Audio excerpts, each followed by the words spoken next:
Okay. Yeah. Replace everything and go new, you know, once a bridge has achieved 30 years of life or 40 years or 50 years. So to get extended life out of our bridges, we do a lot of rehab. And so that's been a lot of what my job has been with MnDOT over the years, a lot of what Paul has done. As the regional construction engineers, we write recommendations to repair bridges, help out in the field with questions and so forth. So Paul has been in the back of the class a couple of times here. I haven't introduced him yet, but Paul Pilarski is the bridge construction and scoping engineer. So he's over all of the three regional folks, and then involved with the scoping effort as well. So I've worked closely with Paul. We worked together when I was in the Metro, and then he's taken over and done a great job. So we're going to tag team this presentation. He'll probably go till the noon break or so. I'll take some, and anyway, we'll tag team with that. Paul, go ahead. Thanks. So the joke is that you have to be named Paul, and you have to originate from Delano, Minnesota, or live there. So Paul's from Delano. I grew up in Delano, and yeah, and I learned so much from him. I was in design for 12 years, and then came to the bridge office from consulting, and then didn't really know this stuff, and I learned a lot from Paul. But the other thing is I'm learning a lot from you guys and the inspectors in the field. How many people worked on their car or house, and you know, you're inheriting something, right? When you do rehab work, you're always discovering, well, that's what bridge rehab is. There's a lot of things that surprise you out there, and then that just feeds into our knowledge of better practice for next time. So you're going to be doing this sometime throughout this next 4 hours because it's just so much that we're trying to throw at you, mind blown kind of thing. But the main things I'm trying to get across are, you know, to understand your role, you know, what do I got to do there, and then how to have job control to prevent damage, because that's one of the main things as an inspector we're trying to do, is not do no harm kind of thing, and then oversee a successful repair. And these repair contractors, they think they know everything. Oh yeah, we do that all the time, and it's just how to manage that to steer them in the right direction and abide by the contract, right? So part of this session is just what we see as the things that you're going to encounter the most. And first thing is understanding what can go wrong over a bridge's life. And so these are kind of the top 10 categories that you've got. Expansion joints, that's these rubber glands we've heard about, and it's hard to keep a rubber gland functioning when it's like constantly being pounded by sand, gravel, steel parts, bolts, whatever falls in there and drains off the deck. So that is a common work type to replace the expansion joint wholly. They only last like 20 years. We can re-gland something if it's like 10 years or less, because you can kind of rip out the old gland and clean up the grooves and glue in a new one. But if that deck or that approach panel has kind of shoved tight, you're not going to get in there. You need at least 1.75 inch space to work. So we have had those where you just can't do it. And we're trying to check that when we talk about bridge construction and scoping. We're trying to check that in the scoping phase to say, can we even do a re-gland? Wearing course is the third one, and so we've had some presentation on concrete wearing courses and the polymer wearing courses, barriers, approach valves. And you'll notice as you're kind of going down this list that most of them follow the water path. And so, you know, when you think about this water path, that's our deterioration path, actually. And we do have, sometimes we have joints over the pier caps that will leak, and then you got concrete repair there. So what is the process? And I'm trying to be sympathetic to you, just boil it down to what do you really need to walk away with is, for all these repair types, you know, check your requirements, the standard specs and specials. Anything you don't understand, you know, write it to the side and say, I'm going to call somebody so that I know what I'm supposed to do here. And then ensure the work matches the plans. we spend so much money and time drafting these plans, and those people that detail, you know, some of the techs, they just say, okay, I'll do what I'm told, but a lot of the senior people, they have seen so many of these plans that they know exactly what they want you to remove to get the work done. So there's some careful effort into drafting those removals. And then finally, observe before, during, and after. And that means knowing the contractor's schedule. It's like herding cats out there and knowing when they're going to be on that site, or this crew's going to do this work, and you guys have a lot going on out there. So the first thing is understand your role, and so we're going to spend a little time looking at 2433. If you open your spec book, we're going to kind of do this activity. Where is my role as an inspector? So I left mine in the back, I should go get it, but we're going to look for, on page 433 in your spec book, where your role is. Identify things that you're tasked with in order for that contractor to perform work. So just raise your hand when you find something as identified by the engineer or by the engineer.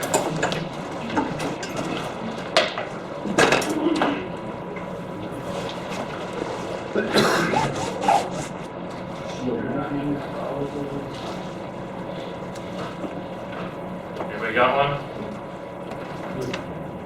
Explosives?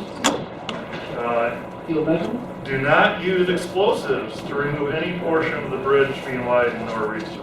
So that doesn't really talk about you as an inspector. No, you mean such as approved by the engineer? Right, as approved by the engineer. So they say, hey, we want to pull this stuff up. You have the authority there. No. Equipment, What about it? You want to read it? size, weights of jackhammers. So restrictions to power equipment on page 433. Do you mind reading this, Zach? That first bullet.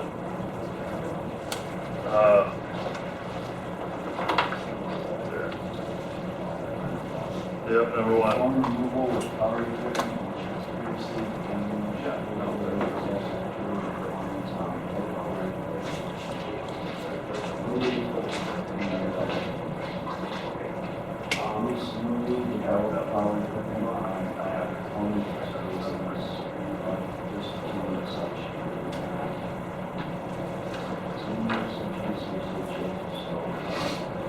So it puts a lot of burden on you as an inspector to say, well, are they using this equipment? And if you're trying out equipment or things that aren't in the spec, you have to be the judge, right? And say, I don't like it. So we don't want to get into, you have to babysit them constantly, but you want to qualify them and give them some challenges. If they demonstrate they can do it, then you're going to say, okay, keep going. But it is an operator by operator qualification. So item 2, let's see. I'm going to pick on Jason. Can you read road clause 2? Do you use jackhammers that are in the nominal 30-pound class removal? On the top there, reinforcement except for the engineer may permit the use of the nominal 60-pound hammer by individual operators on a performance basis. So to discontinue such usage if engineer determines that your hammers are creating additional delamination, or that they are being used with proper discretion. So they get to use 30-pound hammers above the top layer of reinforcement. That's what you're hearing there. And then if they want to use heavier, they got to go to you. Now if we look down the line, it says, pointed bits for jackhammers are not permitted except where full depth removal is specifically defined by the engineer. And I'll get into that later in some props. And then the last one. Somebody read the last one. Dennis, can you read that one? Number 4? Yep. Do not use jackhammers heavier than a nominal 35-pound class for removal below the top layer of reinforcing bar. Unless full depth removal is specifically defined by So what size? 15. 15. That's a pretty small hammer. That's like a single handle. So we'll get into that because honestly, when I got into this role, I was like, well, I don't know what a 15 is. I don't know what a 30. And it took me going over to a jackhammer supply place to actually understand what they're doing there. So these are a lot of things that were mentioned or are on that page. Remove and dispose, blah, blah, blah, as identified for partial removal by the engineer. Remove only that portion of deck defined by the engineer. So that's your chaining, right? You're marking out that. So you've identified what you want to remove there. Restrict removal methods. Restrict removal to methods which, in the engineer's judgment, will not damage the structure. So it's not like you're telling them that piece of equipment's good, that piece of equipment, but you do have the authority to say that piece is not good. Stop using that, right? If permitted by the engineer, use newly developed power equipment. So we've had advances in the way concrete is removed. They've got hydrodemolition now. They've got a lot of other tools in the toolbox. But, you know, if it's on the spec book, they shouldn't be bidding it. They should be proposing it or sort of like, we want to try this, and then you have the authority to reject, and they have to resort back to what they did.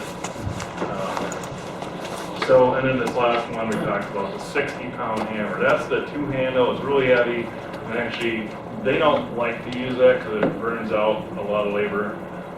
And there's OSHA limits on how long each laborer can hold on to those hammers. So there's a lot of other things in here that give you authority. We talked about those explosives, or we noted that. Making field measurements, this is something that we say any work that they're going to bring out a piece that's fabricated, they're supposed to make field measurements, which is kind of hard to do. They got to set up traffic control in advance and then go fabricate. So we've got modular joints sometimes that we procure early, and then like I got one where Linda's saying, how do we get out there to make these field measurements and just to verify it'll fit, because we got burned on a job in 2022 where it just didn't fit, and we had to modify the steel girder that was actually sitting in there to get it in. Or, no, they didn't modify the steel girder, they actually had to ramp up the workforce because it was too deep to lower that joint in there. And we had a big mound in our profile to get over that modular joint. And then rebar splices, we don't want to cut reinforcement. We want to splice in and just leave that reinforcement if we can get sort of a partial transfer of that force. And then any in-place steel, we're using that as a template to make sure things are fitting. And when we expose steel beams, I'll get into that, but usually there's some painting involved for any exposed steel. So it's another activity that sometimes can catch you by surprise. So we opened up the spec book, we kind of went through this, and I may have jumped the gun in the sequence here. But these are the main things for concrete removals. First, identify the removal limits, then pass judgment over the removal methods. So you marked it out, and then they're starting their operation. And a lot of times they don't tell you exactly when they're going to start. Then direct steel removal. So that concrete is exposed. You want to be looking, is any of that reinforcement really pitted or neck down to nothing? And say we want that steel actually supplemented, or we want to just cut it out that we don't need it. Damage, steel damage from hammers, they got to clean and straighten most of the time, this reinforcement. And if it's kinked so severely that it's cracks, that's a problem, and that would be steel damage. And removal or salvage. any damaged steel, replacement bars. And so let's walk through these kind of big concepts of what you have to check out there with the most common work item, this reconstruct expansion anyway. Most of the time these are at the end of the bridge, but you will have some near piers. And the first thing is to look at your removal limits, right? So usually we have an end block and it's a clear line that we're removing that. And then in the deck side, it's usually like 18 inches to go. If it's a modular joint, it'll be a little more. But they should be saw cutting a clean boundary of that removal. Wherever they're gonna do these removals, they should be doing like a 1-inch saw cut or 3/4 inch saw cut so that you get a clean edge and that you're not gonna be creating all these shallow falls. The barrier itself too, if you get that turn up in there and we put a cover plate over here, we need them to chip out behind that whole cover plate area. And I'll show you what that looks like in a drawing. So we've got different types of reconstruct expansion joint identified in the bridge design manual. This is a type A. And it's the most common. So on the left, this is the approach panel. Sometimes there'll be some spalling on the approach panel because this joint will leak. It's just sealed with hot rubber. So that will leak over time and it'll corrode out some of the tail reinforcement in the approach panel. But this block will be removed and this portion of the deck will be removed. This is what a bad cover plate installation looks like. So the contractor says, well, I just need to get my extrusion in there, right? So I'm just gonna chip this little box out and I can snake it in there and be all good. And then these inserts, I'll just glue them in there. And it didn't turn out very well. Maintenance was not happy.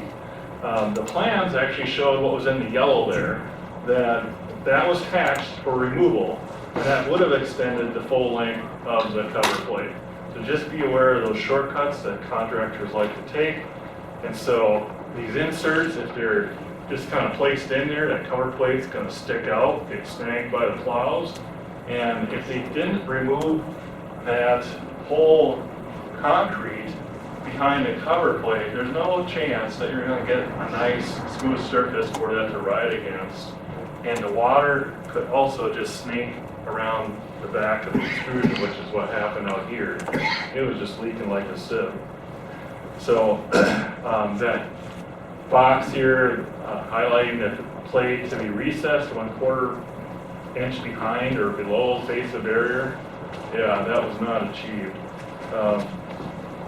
So that is identifying removal limits, make sure they're doing the work they're supposed to. Pass judgment over removal methods. And we went through these clauses that they are supposed to be bidding. So let's look over these hammer sizes.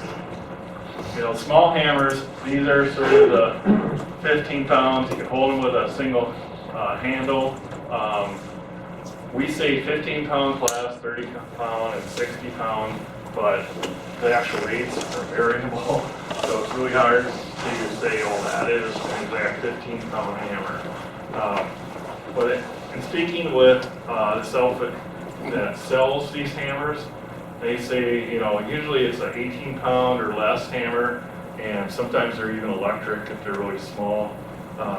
So this is a 30 pound hammer. They're removing gel. You can hold it with a hand on the front and a hand on the back, sort of like a gun. And so this is sort of what those hammers might look like. Sometimes they have a T handle, but really it's the amount of force that hammer can exert. And some of these are used in steel construction to bust out rivets, so they modify them.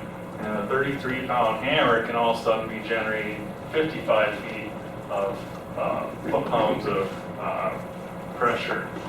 And the hose pressure also influences the effectiveness of that. So These are more the common ones that we're seeing out there. This is a 30-pound hammer. This is a 45-pound. Now, it's just a lot longer handle. It's heavier, and really that would be for removing expansion joints or anything above the top of the deck. These are the heavier 60-pound. It's clearly a bigger hammer. And it's not used very often, but this would be something you just have to know, that these hammers really should not be used within 12 inches of the steel flanges, because they start poking through and they might make dents or chips in the steel or the pre-stressed beam. So we give that rule of thumb, the 12 inches from the flange. You gotta know where the flange is underneath, and the contractor can drill up if they want to mark that on the top, but we really try to limit those sizes unless they demonstrate they know what they're doing and control that hammer. How about a picker that's mounted on a skid steer? We'll get to that. I'm sure that has been seen out there. So the bits matter, and that's also where the skid steers come into play too. That this is a moil bit or a pointed bit, and really, the spec says for full depth removal only. A narrow chisel is less common. Most of the time, they're using these wide blade or semi-wide blade chisels, and it's like wood, right? If you want to shallow remove wood, you're going to use something with a blade that you can scoop out. Now, I've been told by the hammer seller that these pointed bits on a small hammer are actually the tool of choice for getting those barriers excavated, because that pointed bit can be like dental work and just like tapping around it little by little. But you wouldn't want to use that on a big hammer or a 30-pound hammer if you're not planning on going all the way through. So this is what joint removals might look like. It takes a lot of labor to do that dental work and get it nice and cleaned up without damaging that reinforcement. We don't have a good way of drilling in longitudinal reinforcement. It's been done, but all of a sudden you got a weak kind of surface there with a bunch of holes. If the contractor made the choice that, oh, I'm just going to saw cut that out, and yeah, it's not what we want. We want to save this stuff so that we can bend it straight and reincorporate it into our joint.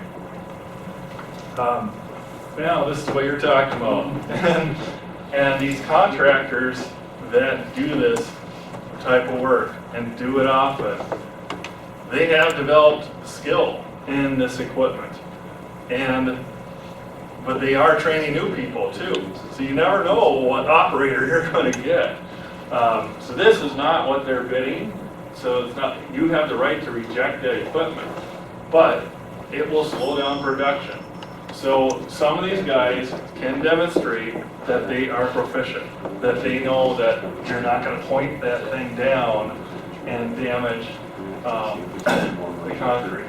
So it's really a balance of how you do your job. And the first thing that I say is take photo inventory of everything so that you can say, look, you're proceeding at risk, and this is, any damage is on you.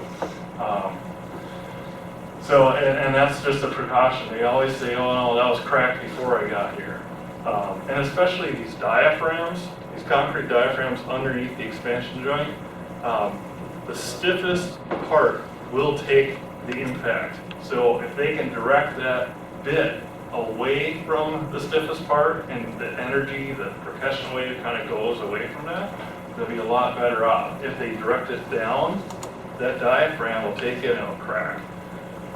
So that's where we see the damage. And if they're not, if they're starting to have damage, stop work order. Tell them they have to switch methods. It's not okay to proceed. So how much energy is this skid steer? This kind of thing is 825 foot-pounds, and they were bidding a 30 foot-pound hammer. So dramatically more. But we kind of shorten our schedule. We're our own worst enemy because traffic's the most important. And we don't give them a lot of times to do this work.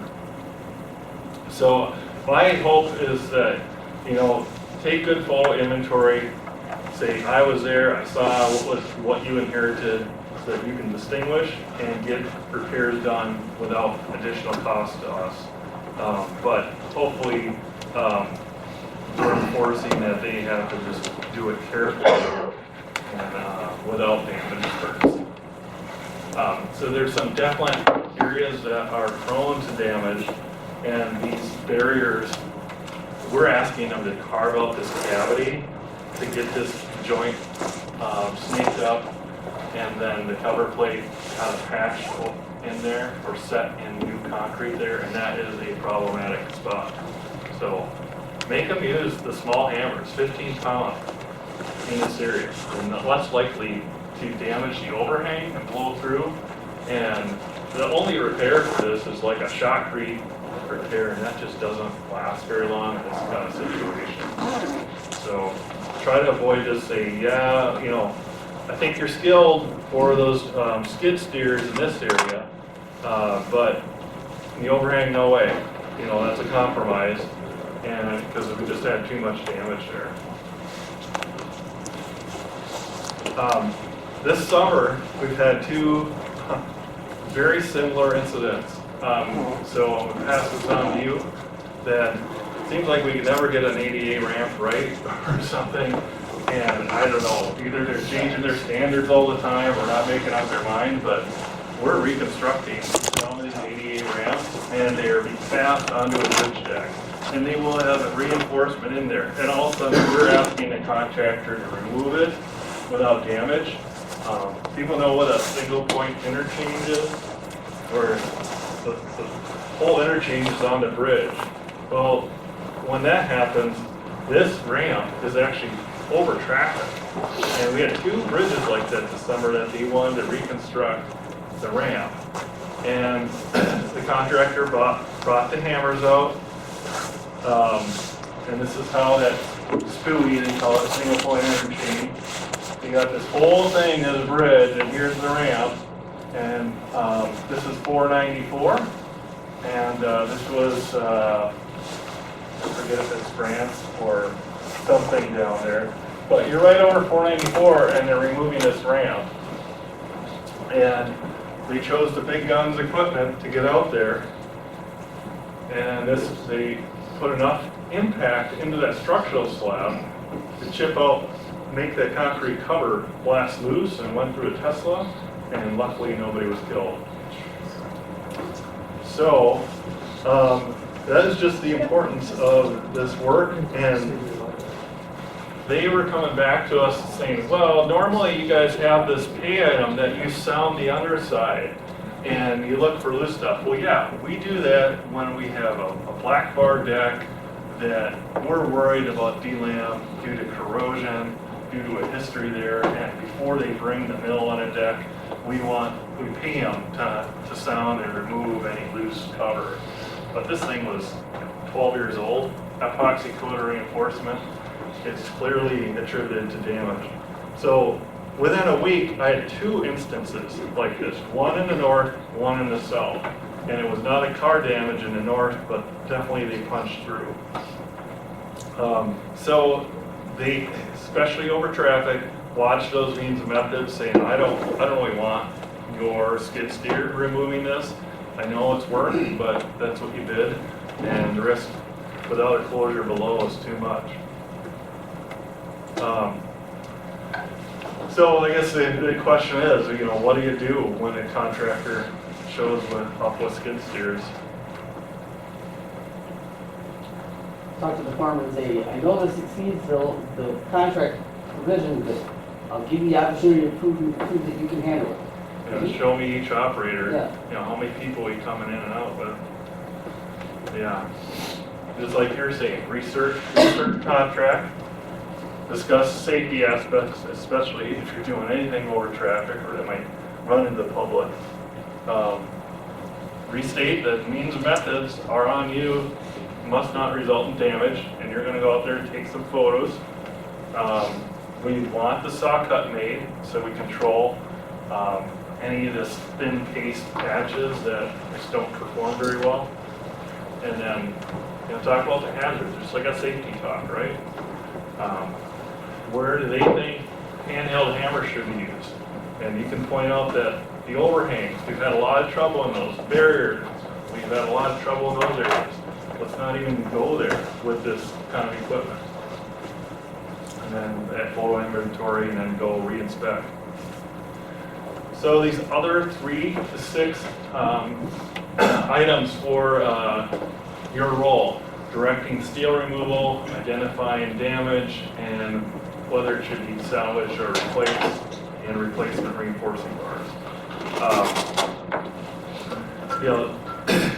That replacement reinforcing bars, most of the time we're building reinforcement into plants for these joints.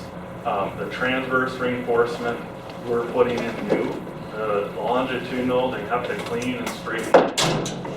There's a lot of redundancy, but when you're getting into pier caps or any of these substructure elements, it's hard to lap in a number 10 bar. It's just going to be really difficult. The closest bar to the cover is going to see the most corrosion. So I won't get redundant here, but if you've got replacement bars and you got questions, it's worth a call to the regional or to the design engineer of record to say, do you think I need to supplement this bar? Because a lot of times there's redundancy or something we can live with without causing a bunch of headache. Is there a certain percentage of loss on one single bar, diameter-wise that you would accept, or? Yeah, and that's a good question, because you could say, well, is there a single bridge design? Or is there a single deck design? And I really don't want to say 25% is permissible, because in some designs it isn't. We do write the special provisions around a 25% threshold, because really that's kind of what's distinguishable. And I have a chart that I can give you guys when you get out there. What does 25% even mean? It could be a diameter reduction, that you've gone from this diameter to this, because it's like an apple core, or it could be sort of a flattening of the bar, and I've got sort of a pictorial view of what those different percentages might look like. We've just started to generate those tools to help you guys understand what 25% even looks like, what 10% looks like. But if you've got a deck where there's a lot of reinforcement, you're going to have more redundancy. If you've got, less likely going to need to replace those, right? If you're relying on a few big bars, that's probably where it's going to matter more.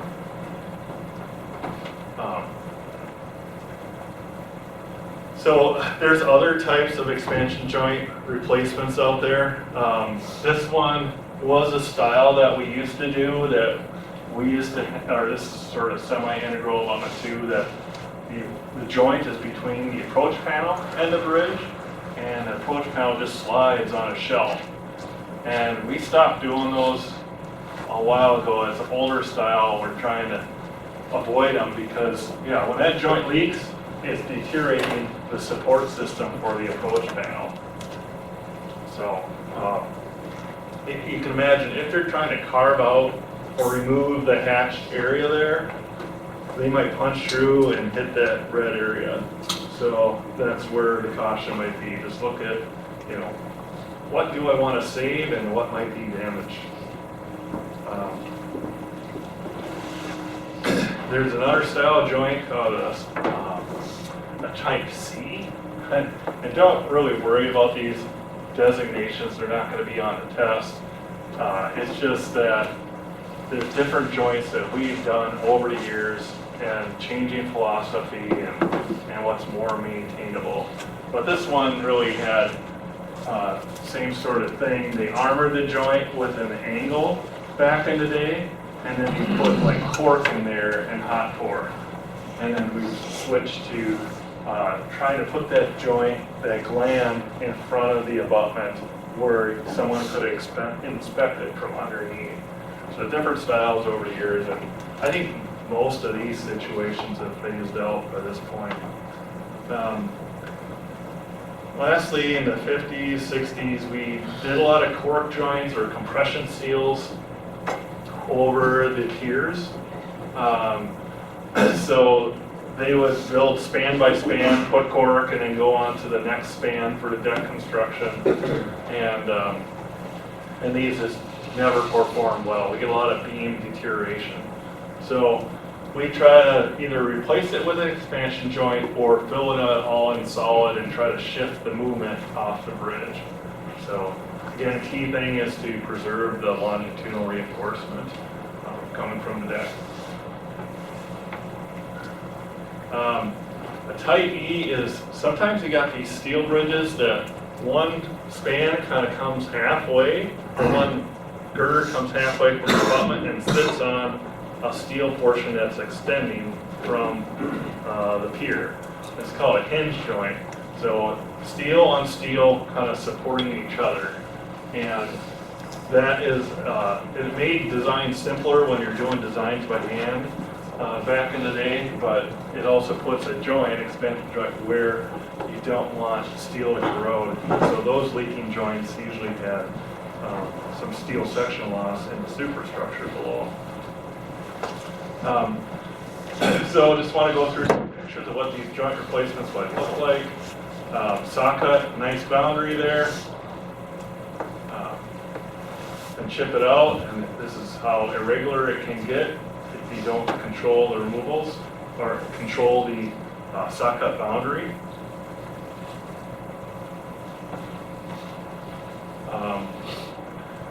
And then lastly, I guess the observed part before, during, and after.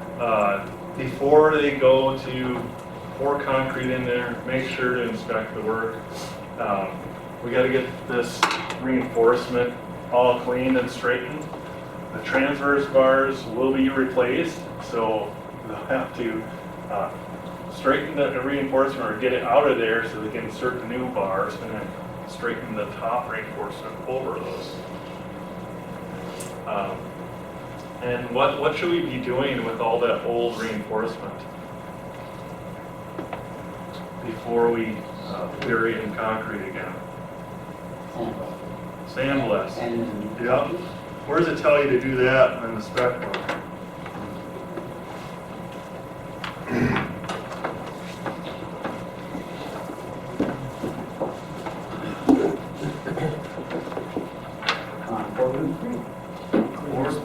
Two, second paragraph below where you just have four bullet points. Yeah. So, right in the remove slab section on page 433, after removal operations are completed, clean the removal area of all remaining loose concrete by sandblasting. Clean exposed reinforcing bars by sandblasting to remove loose rust. Tightly adherent rust and mill scale may remain on the surface. We're not looking for SP10, but remove spent sand and debris. We don't want bond breakers in there. So the language is there to help you enforce good quality work.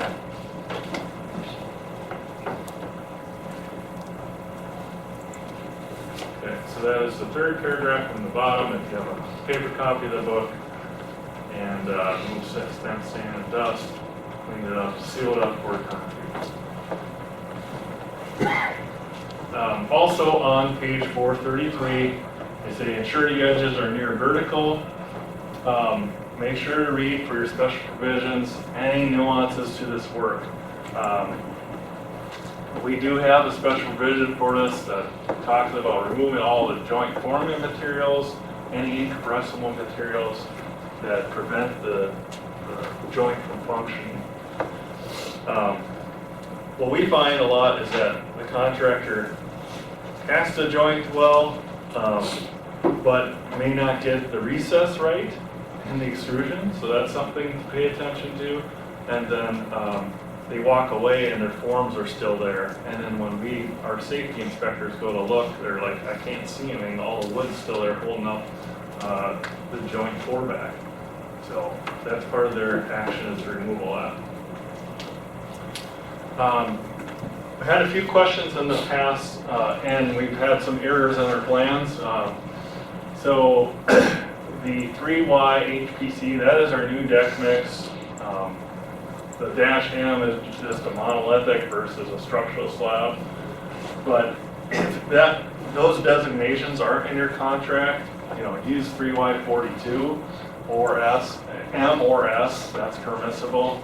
Basically a very similar mix. We do want a bonding grout. Bonding grout is just cement and water. They have epoxy bonding agents too, but the point is to scrub with a brush on all those bonding surfaces so it's ready to receive the new concrete. Don't let that stuff dry out. They should be doing it just with the operation of placing concrete. Then curing is always important to a good repair. And 2413G talks about concrete curing for protection, and in your special provisions, it'll spell out wet cure method or 72 hours or 96 hours in there. So this is the bonding grout. They got the big mop of a brush, and they're scrubbing it there as they're backfilling. And it's not just spraying it in there, it's actually scrubbing it into the concrete. What else do you see in this picture? Some things that stick out to you in this work? Their edges aren't really vertical. Not that it's really wrong, but you see that they're protecting the gland with duct tape. So, that's just a normal procedure, is that the gland is in there, or they're going to install the gland later. But you need to protect all this stuff so you don't get concrete in the recesses that you're trying to glue a gland. So if that tape is all full of dust and it's wavy, that could be a problem. The joint opening is important, so look for that. Do you have it set right? Sometimes, most of the time we're saying 2 inches at all temperatures, but you will run into cases where you say, 2 1/4 at 45 degrees or something. The more exhibits of them installing the expansion joint or doing the pour back. How are they doing this? How are they getting the joint recess right? Usually it's suspended by this formwork off the edge. You might have a hanger there to get it dialed in exactly right. Otherwise, they might have thread rod that's welded inside the form to get that right, or inside the forming. So there's a hanger system. And then ensure the work matches the plans. This is kind of the things that we're looking for or paying attention to that they routinely have issues with, this recess. And we recently revised this because we recognize there's survey tolerance, there's fabrication tolerance and extrusion, there's concrete finishing tolerance, and so now we're saying a 1/4 inch max. Make sure that you're following whatever is on your sheet. If you've got a skewed joint, it will be deeper so that that joint can be set lower. If you have diamond grinding on your bridge, we may ask you to say, put it down 3/4 of an inch, because we know we're at risk that the diamond grinder is going to find that joint and get into it. So the other things to look for in your roll is this turn up right at the gutter line. We got to get that set right, especially when we have skews. It can be challenging to have that gutter line and the turn up in the right location. And then if you have diamond grinding, we talked about the diamond grinder getting it. That's where the string line, 20 feet before the joint and 20 feet after, so you're hopping over that. Is all of a sudden that joint going to be a high point that the grinder will find as they're going over it. Remember to account for plow straps.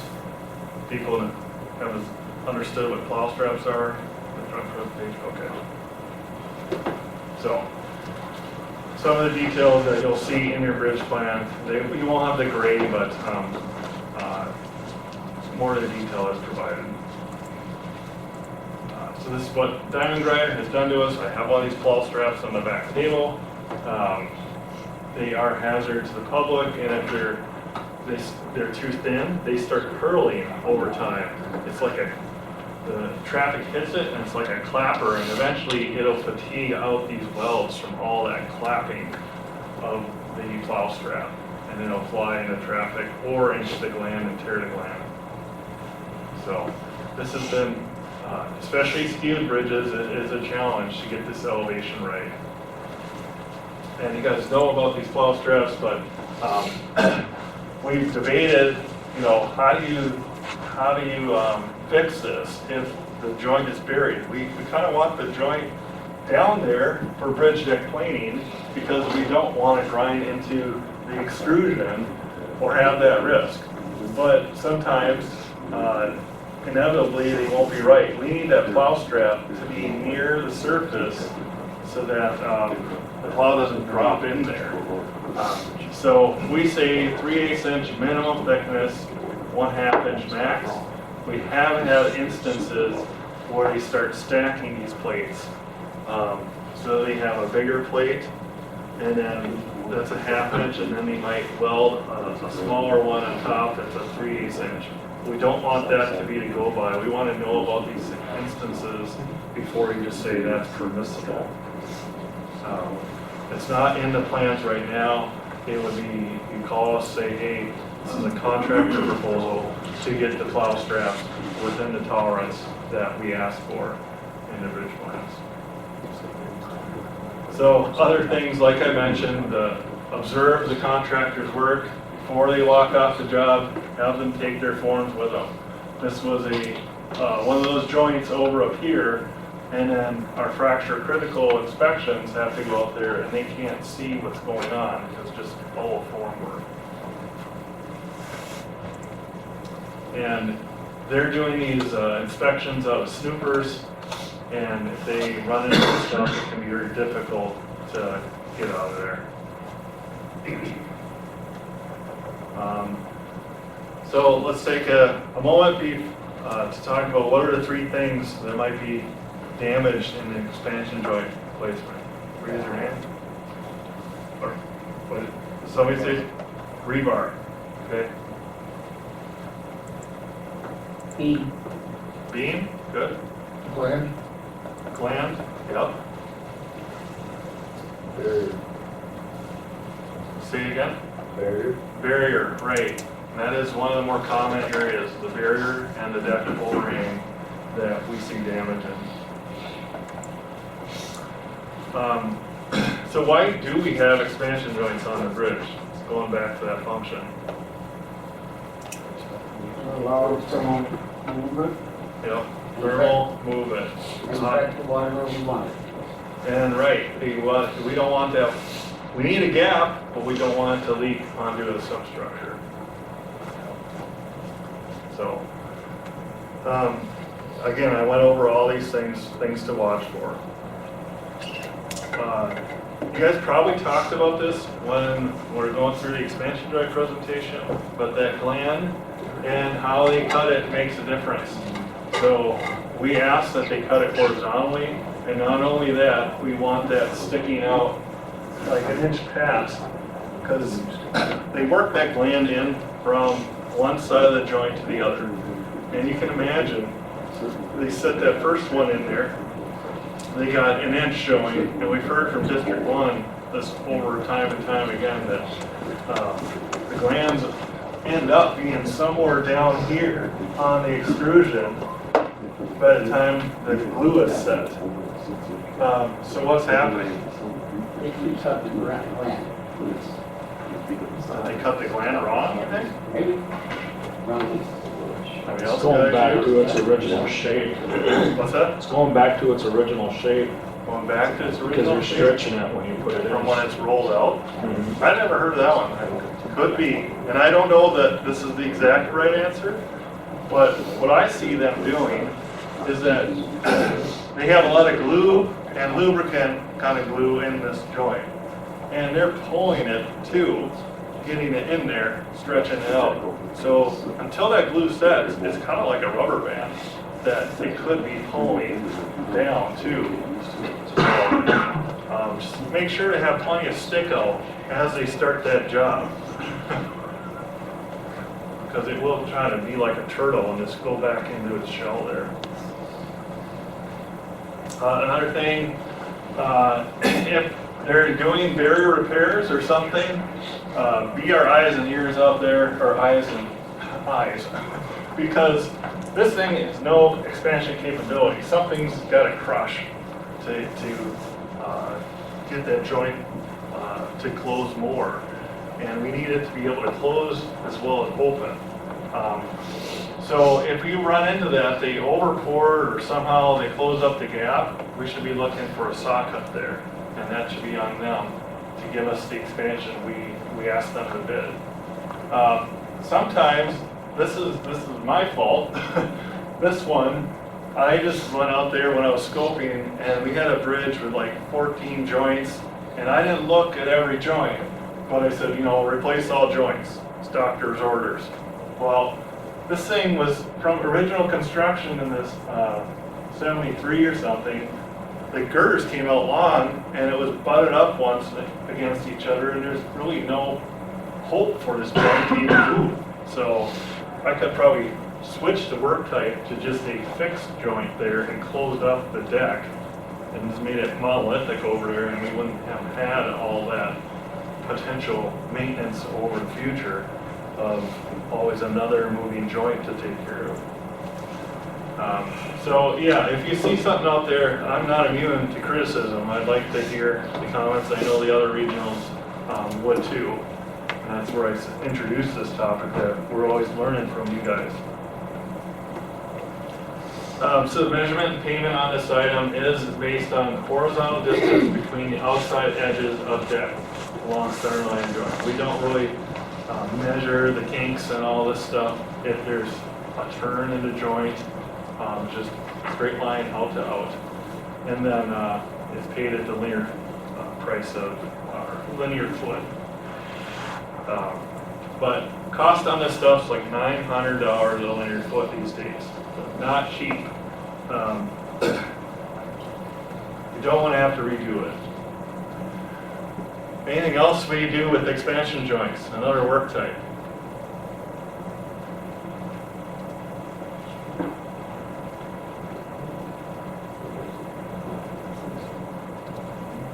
What's the replaceable element here? Gland, just like shock absorbers or whatever, disposable element. So we will have a item re-gland waterproof expansion device. They have to rip out this gland. It'll tear it. It's surprising how much work it is to get these things out of there. And like I said, you need at least 1 5/8, probably 1 3/4 more appropriate to get a new gland in there. So if you got this on your job, this work type, and you go out there and say, oh, I only got like 1.5 inches, I just say, don't start ripping out the gland if we don't have the hope of getting a new gland in there. Let's just maybe rethink this before we get ourselves into trouble. Sometimes we've done a change order to replace the full expansion joint. Sometimes we said, let's just patch it, or we'll leave it to maintenance to patch. But most of the time, we just want to get the right call there with the district maintenance, because they're the ones that are going to have to deal with it. And if we attempted to do this and they couldn't get it in there right, it's like, why do we even go out there and start on this work? So with this work, there is some pre-inspection of that opening. Also, we're expecting those extrusions to be good and to go. Like, we could snake in a new gland and insert it. But those are welded together. You could have broken welds, you could have pieces missing. Sometimes there's chunks of the extrusion that are just ripped out by the plows. So it might be that we need change order work to splice in a new extrusion section.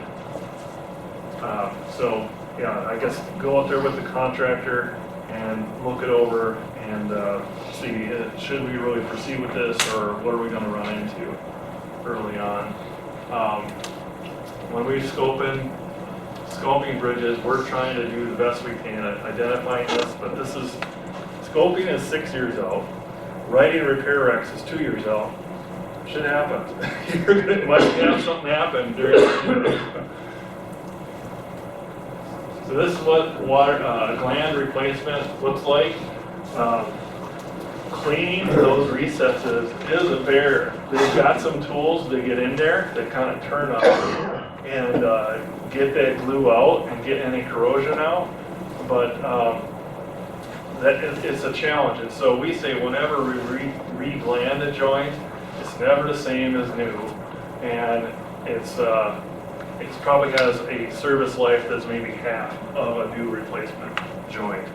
But yeah, they start from one end of the extrusion to the other, smearing the glue in those extrusion recesses, and then you're going, just trying to snake those, or trying to push in those ears into the gland.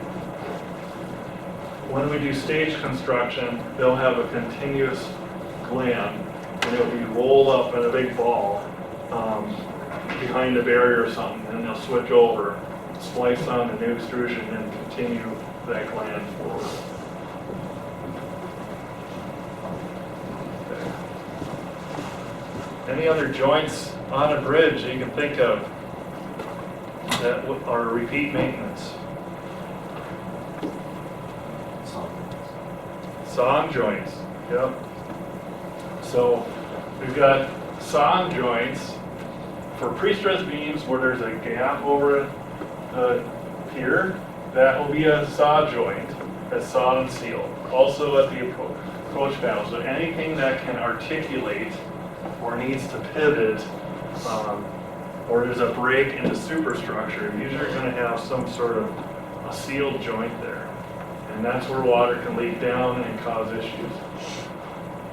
So this is what a sawn joint looks like over up here. Many times that water getting to that crack has caused some localized patching need, and we may miss that too, and it'll be a change order. Oh, we need this patch before you can seal it. Just try to get the retooled joint straight. And then the sealant is normally this hot rubber, but some per 37.25 I think, but sometimes the district wants silicone, like a self-leveling silicone, and that will be specified in your special provisions. Hey, we want silicone on this job per 3722. So that's it for the joint topics. We got 10 to noon before I get into wearing course. Do you want to break now, or should we keep going? Wearing course is a little longer too, right? Yeah. Yeah, well, let's take our hour break now, so back at 10 to 1.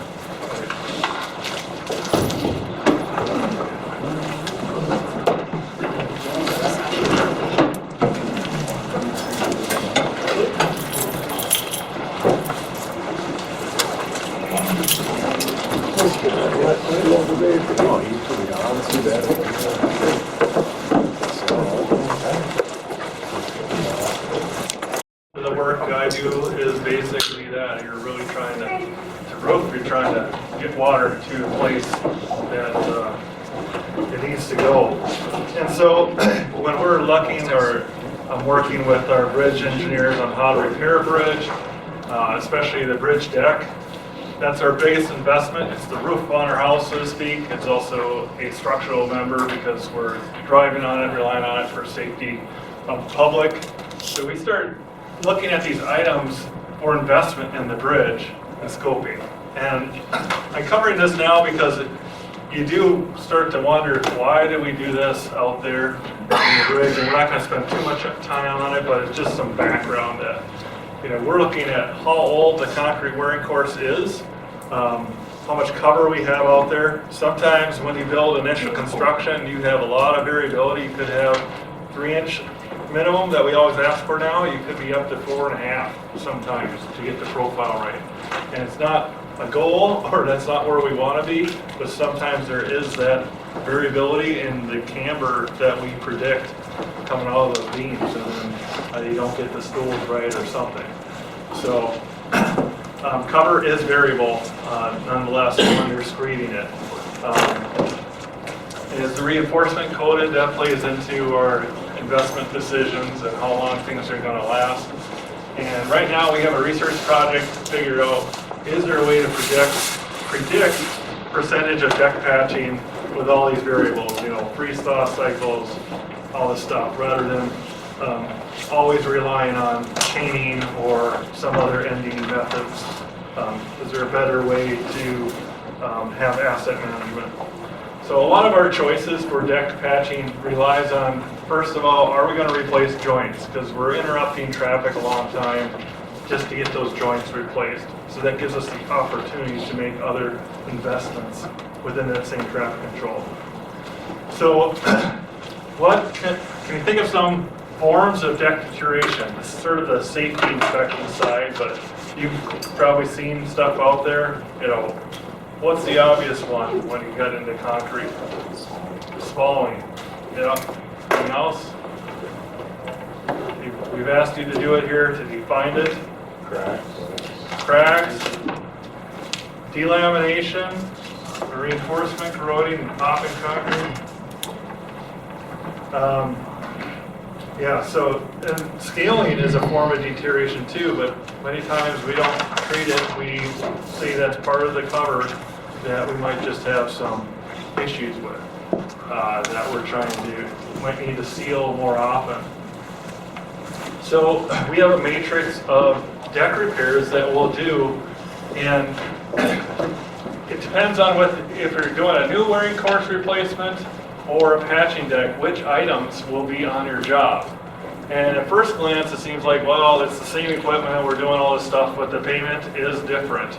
So we'll start at the top. If you're just locally patching a deck, that means you're not milling off anything. You're just going out there with the chain, finding it, outlining it, saw cutting the boundary, chipping it out. So as a contractor bidding that work, it's just a lot of spot repair.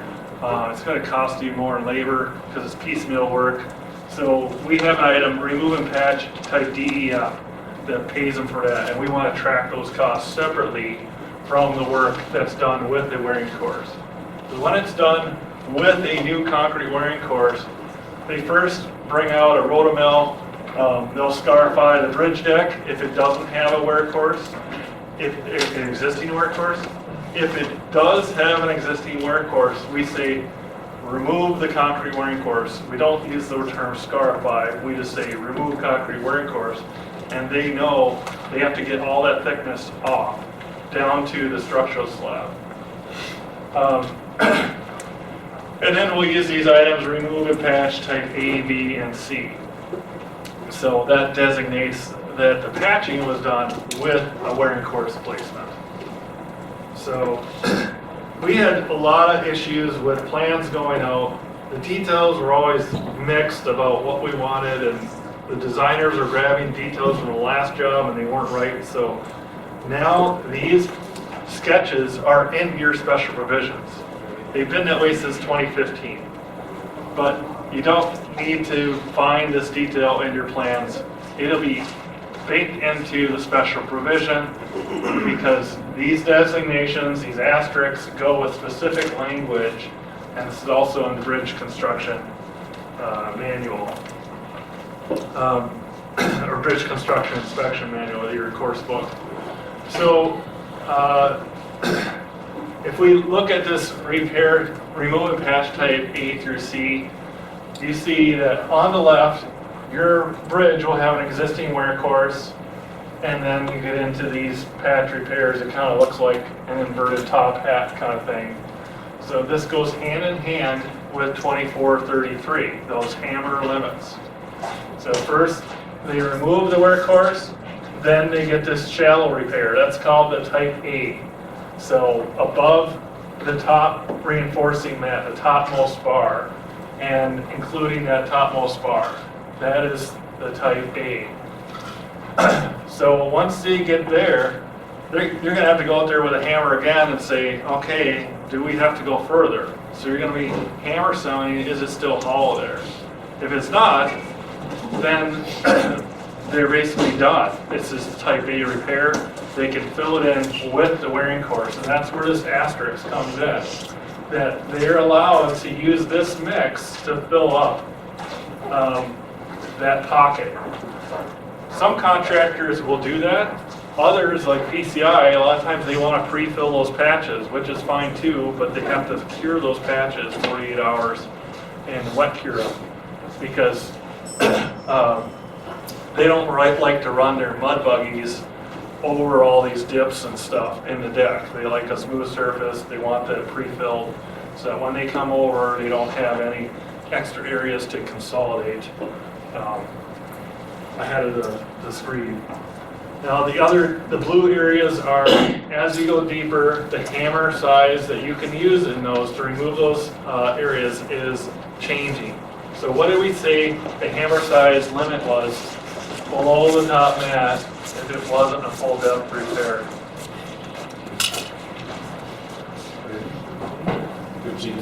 15. Where's the 30? Above the top mat. So you can use the 30 up here, 15 in this bracket, and if you find they have to go full depth, if you're down to the bottom mat, and we consider, within, maybe they've exposed one bar, but the most of it is about 1 inch up from that bar, that's a type B. And we want them to stop with their hammer at that point. If they need to go further, we say, hey, it's so bad, it's a full depth repair at that point. Don't try to save a thin veneer of concrete and use it as a deck form, because that might mean that rebar there, it's already starting to corrode and it'll just kind of eventually sag in there. So we're trying to limit how many full depth repairs we do, but if you chain that at the bottom of your type B and find that it's still rotten, then it becomes essentially a full depth repair. They can use what size hammer? They could use a bigger one.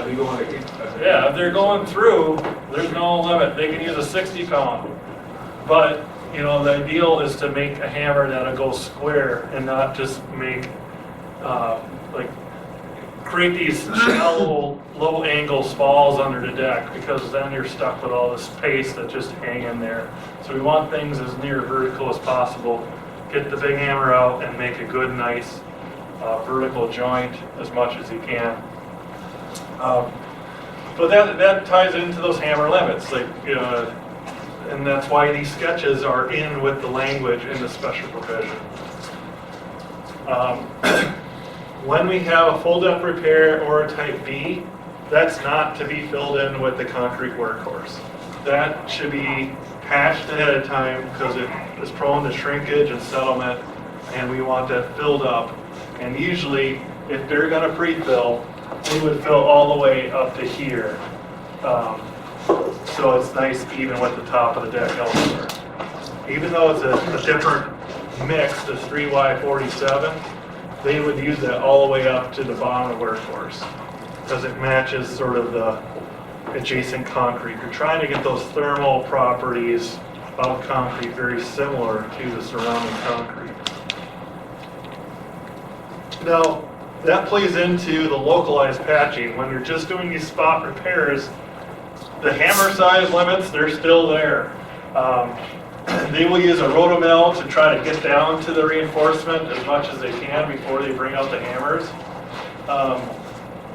But these mixes that we use, we are trying to get them to do local patching where the substrate concrete, if the structural slab was made with a mix, and then we have a low slump wearing course, we're trying to get them to switch the mix so that we get concrete adjacent to concrete of similar properties. And that's why you see that the materials on the right a little specified there.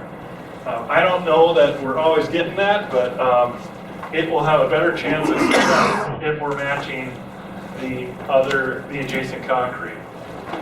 The method of measurement. This is tricky. It's not always intuitive, but what you're paying for out there is tree rings. So The type D is just this perimeter ring, like an onion ring. Type E becomes this ring, and a type F is the full depth, the silo all the way to the top. The easiest way to do this is to go out there, chain your first effort, mark all those areas, and record the quantity. That's a temporary, quantity for your shell dip repairs. The next time you go hammer sound within those areas, you mark that quantity. And then the next time they go deeper, you mark that. And so the net result is you're subtracting off your first quantity minus the 2 second measurements. And then you take the second quantity you measured by recording and then subtract off the full depth quantity. So that's how you're getting the ring. So does anybody have questions on that? Does that make sense? Like, you're always recording what's the big area, the perimeter when they start, and then subtracting off when you go back if there's anything deeper to get your payment quantity there. When we switched, we had a lot of confusion because we were double paying basically. They weren't paying for the ring, they were paying for this whole area first and then paying for this whole area. And it's just supposed to be sort of the net. You're not paying for the same area looking down on the deck twice. Excuse me. Yep. Do you also pull the wiring cord separate and there or on the deck? So we don't measure the backfill. It's included in this payment for local deck patching. So we're not measuring the volume of fill usually for this or the material separate. That's what they're supposed to use. When we do, going back here, remove and patch type E through C, which means we are doing a wear course separate, they get paid for this thin wear course separately, yes. And they still get paid for this pink because they're getting paid for this ring separately also. Even though they filled it with wear course material, the work was in the labor to chip it out, so they're getting that payment. We don't really talk about, we're going to compensate you for this material separately. Does that answer your question? Yeah. What was your philosophy behind changing it rather than just doing if it's an A, you pay this square foot, if it's a B, you pay this? Yeah, so we had a guy who had inspected for 35 years chest with this, and he used to be that they call this a type 1, and you get paid to remove. Then you went deeper, you call it a type 3 or type 2, and then you go deeper and call it type 3. So you got paid for removals at each leg of the race on that, and it was that they removed this area, so I'm going to pay them for that area. And then they removed this additional area, so I'm going to pay for that. I don't know the exact philosophy, to be honest, but it was just that we wanted to wholesale change from compensating them for type 1 removals and then separately for the backfill material. We wanted a bundled payment of remove and patch, and they said if we start doing this, we have to wholesale rename it to ABC instead of type 1, 2, 3 because people will be misconstruing what the pay item if they think it's similar enough. But this ring thing, I agree, it's not intuitive, and but it has worked out that they're not really dramatically changing the prices. Everybody knows it for the last 7 years and hasn't been an issue. No KISS method, huh? What's that? No KISS method. Keep it simple. Well, I think it's probably one of those things you just get used to and then you just don't look back. But yeah, that net subtraction is something you got to do in ASHTO or whenever you do more quantities. Yeah.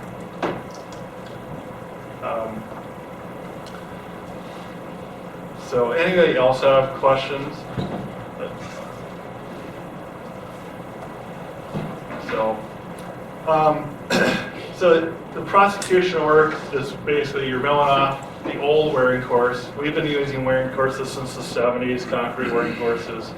It's not even a special provision. We've got a standardized 505 item or 518 item, remove concrete wearing course. And then if it was a monolithic deck, they wouldn't know where that boundary is, so we tell them, remove a ½ inch or remove a ¼ inch, and we call it scarified ridge deck. So that would be in the specials. So how does the contractor know when they've removed the wearing course? Or how will you know as an inspector?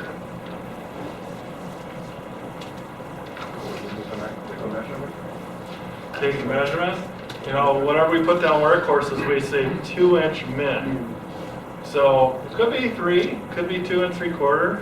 Contractors taking a risk and bidding what they actually have to remove. And that's been a big complaint. But how you actually know they've done the work that they bid. Hopefully you're there. Yeah. Well, what sort of rock is in a wearing course? Small rock, right? So that's the distinguishing factor. Small rock, big rock. You're looking for the larger rock. That way you know the mill's down there. If you see these areas that are all white, because seems like it's more cement in the wearing course mixes, they haven't done their job. The exception is if this deck has been previously patched and it has some of those spots, you'll see these circles or these areas that still look white, and that's just the patch material. They've patched it. But the majority of the deck should be showing this 3/4 inch rock. So this is a scarification. It's a 7-foot mill, most common. You know, we don't want to go too deep, so this is a problem when they gouge the deck and they get into the reinforcement. So you just have to make sure that somebody is in communication with that mill. That's not your job, that's a contractor's job to be watching them that, hey, we're getting down to the structural slab and we're not getting into the rebar. So remove concrete wearing course we haven't run into too many issues. That's why I got like one photo here where we got into the reinforcement. It was a bad deal, and there wasn't a good way to fix this overhang if it got into the transverse reinforcement. But they should have a power washer or something behind that mill so you could see, oh, are we into the larger rock or not? But don't they have to adjust the machine to like 7 inches? They have to figure it out. They haven't, I haven't been in the machine myself, but yes, they have the ability to lower the mill, to remove deeper, or to raise it. It's just, as you go over the bridge, the wear course is maybe growing or thinning in thickness. And they do that because when you cast a deck, you try everything to get it right the first time with a structural slab. There's camber in the beam, you expect it to deflect this much, but sometimes the calculations are a little off and you don't quite get it, and you're looking for that smooth ride. So they'll set out their Bidwell rails, their supports for the concrete wearing course, and they'll be adjusting them so that they get that smooth ride. And that means that usually in the middle of the bridge at midspan, you're at the 2-inch min. As you get near a pier or support, you could be at 2 3/4, 3 inches. We got some at 5 inches, just so that they get this nice profile and no ponding at the pier. So when you're replacing these wear courses, you could be running into this like, oh, well, I actually have to go pretty deep to get this wear course up. Does that make sense? Yeah. Yeah, the 2-inch min leaves a lot of questions sometimes, and we've done surveys to try to better refine that. But so once it's milled off, you do a chaining operation. it's hard to hear if you're in stage construction. It's, you gotta have a quiet time, and you can see sand jump. Sometimes when there's, if you're using a hammer and there's sand on the deck, you see that jump if it's delaminated. But once you do enough of it, you start to get an ear for it. And heavy chain operated in a snake-like pattern is how that's found. This is another tool. I haven't really seen this one, but yeah, you can't do it with ear protection in. You got to be listening. And yeah, if there's sand on the deck, it'll jump in the presence of delamination.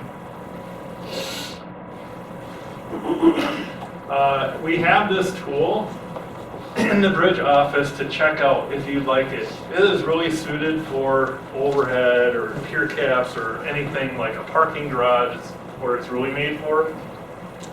But it has these spoked wheels like a sprocket, and it rolls. And somebody had it checked out today, otherwise I would have brought it. But there's a microphone down here, and you have an earbud in, and as you roll that thing like a painter, you can hear what's going on with that cover.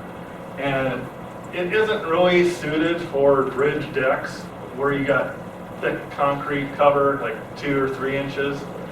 You'll need a chain for that, but it is really good if you've got a polymer wearing course or something thin.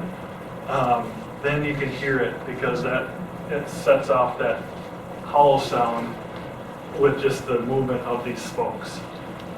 So the ideal use of this is, like I said, in pier caps because you can extend it, you can listen for it, and then you got this chalk now in here. Like as you hear it, you can spin it and mark it with chalk, and then keep going.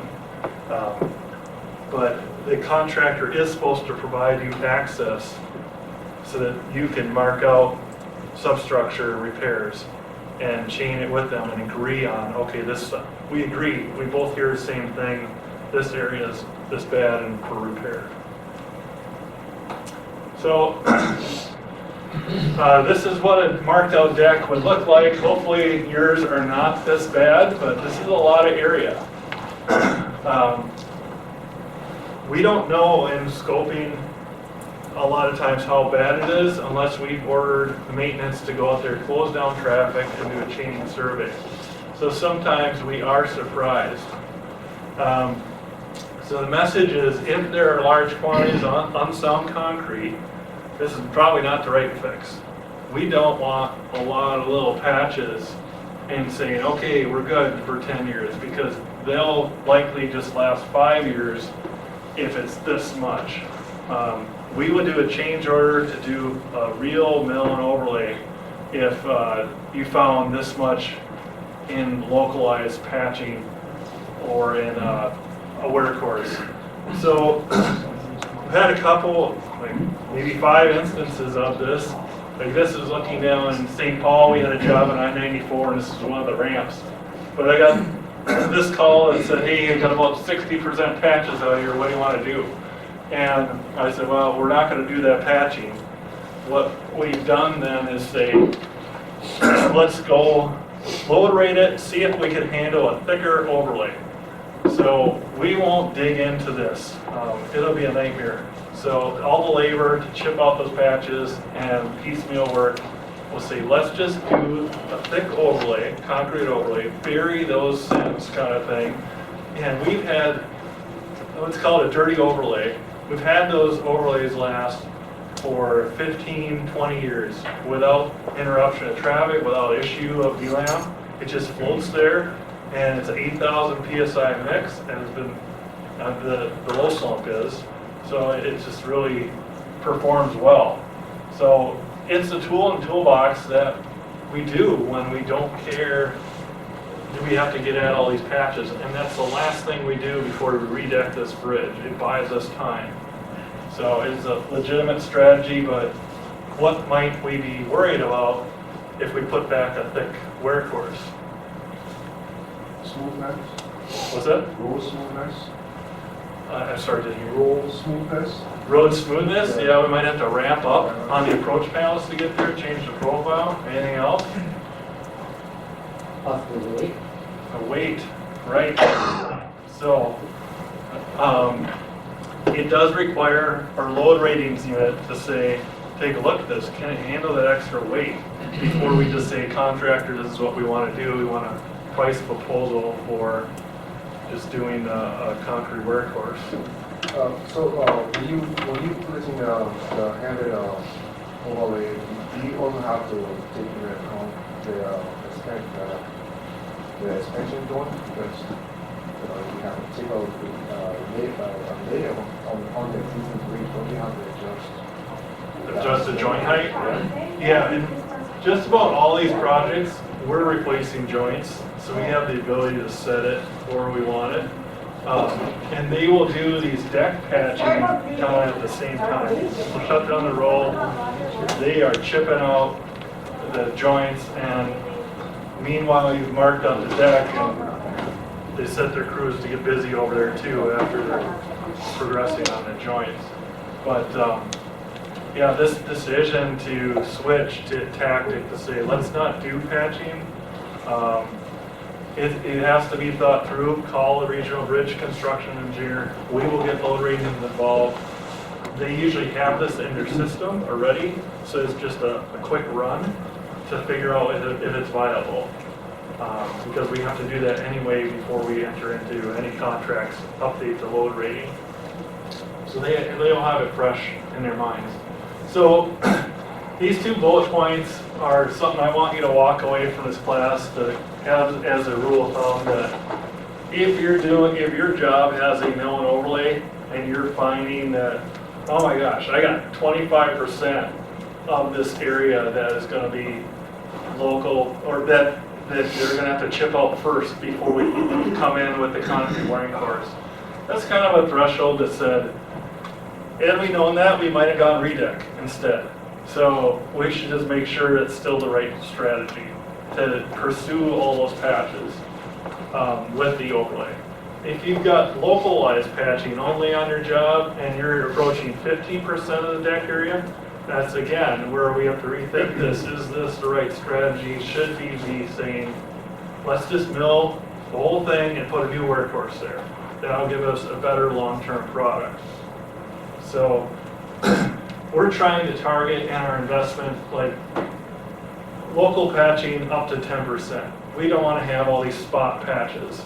And our wearing course replacements, we're trying to target like 22% or less of deck needs to be patched. Because why would that deck need to be patched?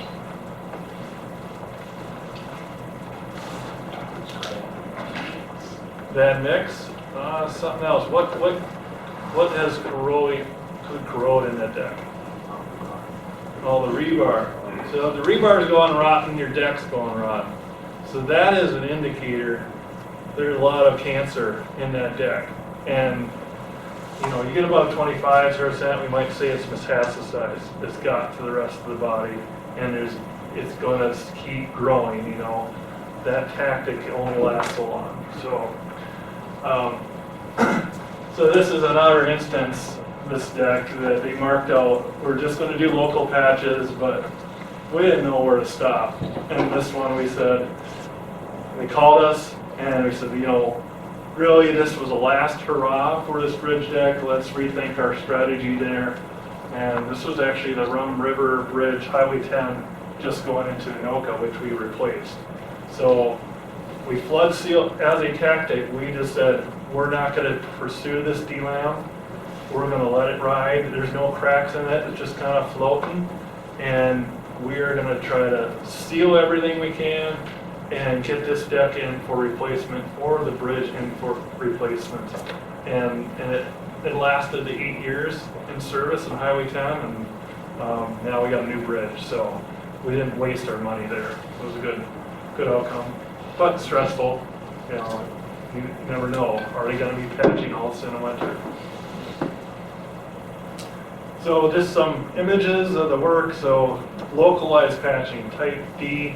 First they mill down, Then they'll chip out, so they're trying to use the machinery where they can. That's what a roll mill, a smaller mill looks like. So after they've roto-milled down, they should be chipping. This deck was actually milled completely down in preparation for workhorse, and then somebody's gone in there and hammer sounded where deeper removals are needed. And then once they expose that reinforcement, you're again trying to hammer sound the area. We've had some thin decks where it sounds hollow everywhere, and then you get over a flange of a steel beam and it sounds solid. So that girder underneath kind of influences the sound too. And if it's a really thin deck, like a 5-inch deck that was topped with a workhorse, you could get into those, questions like, is it just that the deck is thin, or is it really unsound? So I got to refresh my memory on this type A removals to the depth of the top of the bottom bars and the top metal reinforcement. So that's a mouthful, but basically, you got the very topmost bar is to the bottom of that bar. You have a top grid, but it's the very topmost bar that you're going to the bottom of as a type A payment.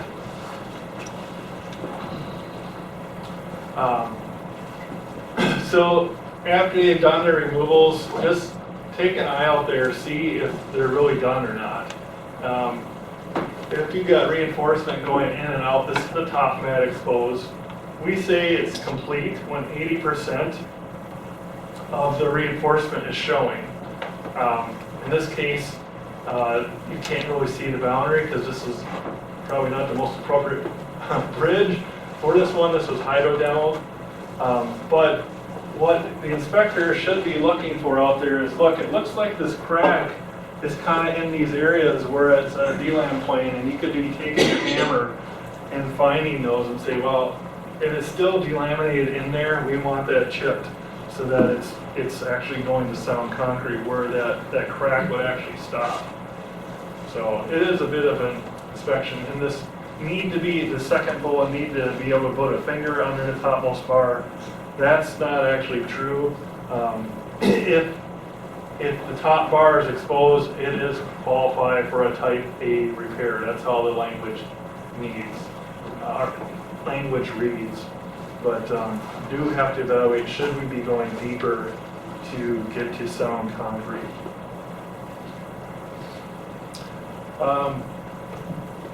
So on the left, we have type A repairs on the, I guess on both of them. It looks like it's a milled deck on both, but you can see a nice, neat boundary. What we're trying to get is a near vertical edge. Then going into a type B repair, we already talked about the 15-pound has to be used in this area. Why might we limit that 15-pound hammer? And what would be the reason for that? They get to use a 30-pound above the top mat. Don't want to damage the rebar.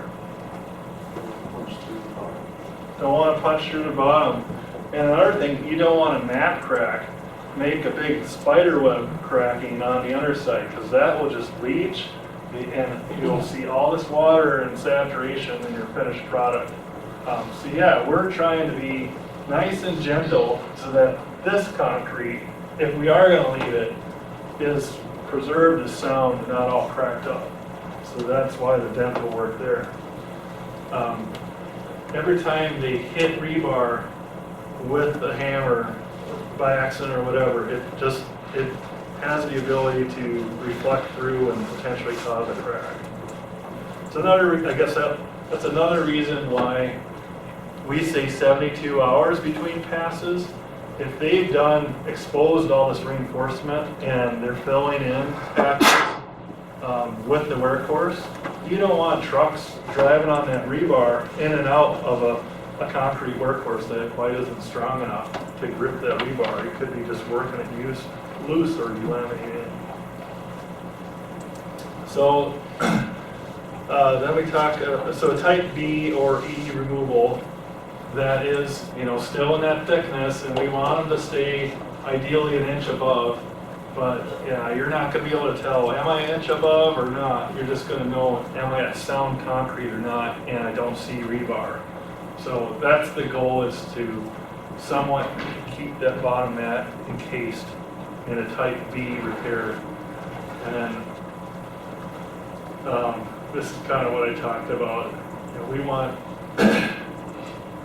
want type B removal to represent this third bullet point, to represent more than 3/4 inch removal effort.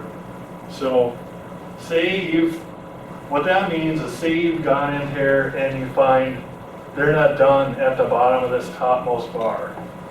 It's additional unsound material. We don't want them to just chip a 1/2 inch and say, well, where's my type B payment? They should remove at least 3/4 inch of concrete from the point that you painted to show that they made an effort to get to sound concrete that also goes beyond the next bar. And then full depth repairs are more apparent. You'll know what's rotten there. There's just obvious spots in the deck where the scuppers are leaking, or there's cracks and it's just gotten to the underlying deck.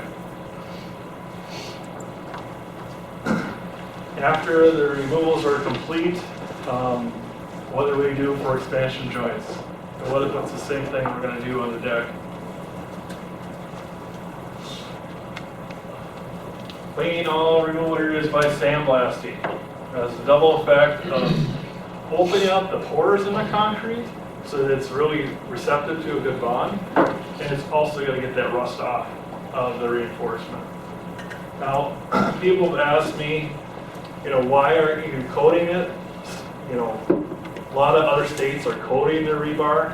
We have not done that yet, or gone to that. We are starting to get into epoxy coated deck repair at this point, but we haven't made the leap to force the contractors to recoat bars in decks. Most of the time we're dealing with black bar decks still when we're doing these repairs, or top epoxy black uncoated, and it just has not seemed worth the investment at this point to force them to paint cold bars and touch up that rebar, because the sandblasting is going to take it away. And then if they're trying to paint that, they're going to get epoxy all over the concrete that you're trying to bond to. So we're not the only state that hasn't made that leap to say, we're not asking them to coat the bars up at this point. We're just saying, hey, get this rebar cleaned and then we're going to patch it.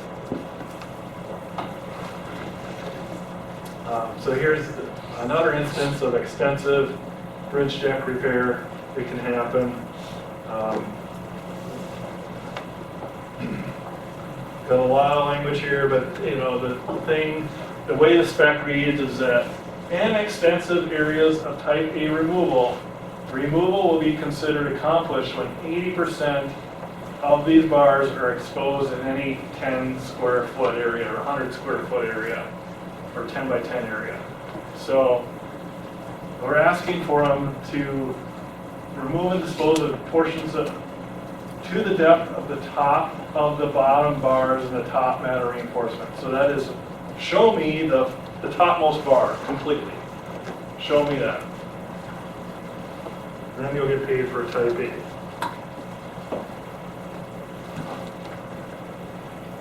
So more extensive bridge repair. This was up in Duluth. The repair mix, I kind of showed this in the sketch, but we say, if you're 4 inch deep to the finished surface, they could fill it in with they could fill it in with this 3x47 or the workhorse material if they're going to place a workhorse material. But if it's deeper than 4 inches, we're asking them to pre-fill. And in all cases, they have to scrub in this bonding grout before placing the mix, not have that dry out, and then consolidate the concrete in that excavation. Use a vibrator. Let's see. If there's shallower patches, less than 4 inch deep, they can do it with the overlay mix.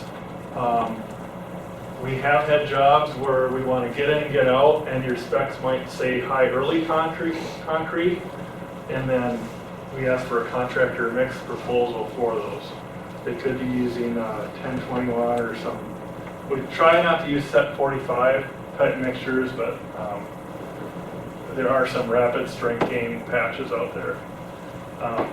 What happens with some of these is that if you do a patch that goes all the way to the surface, it could shrink. It could not be finished nice and smooth, and then you get ponding in those areas. And so we'd rather have them over pour and then grind if they're going to try to fill in a deep patch.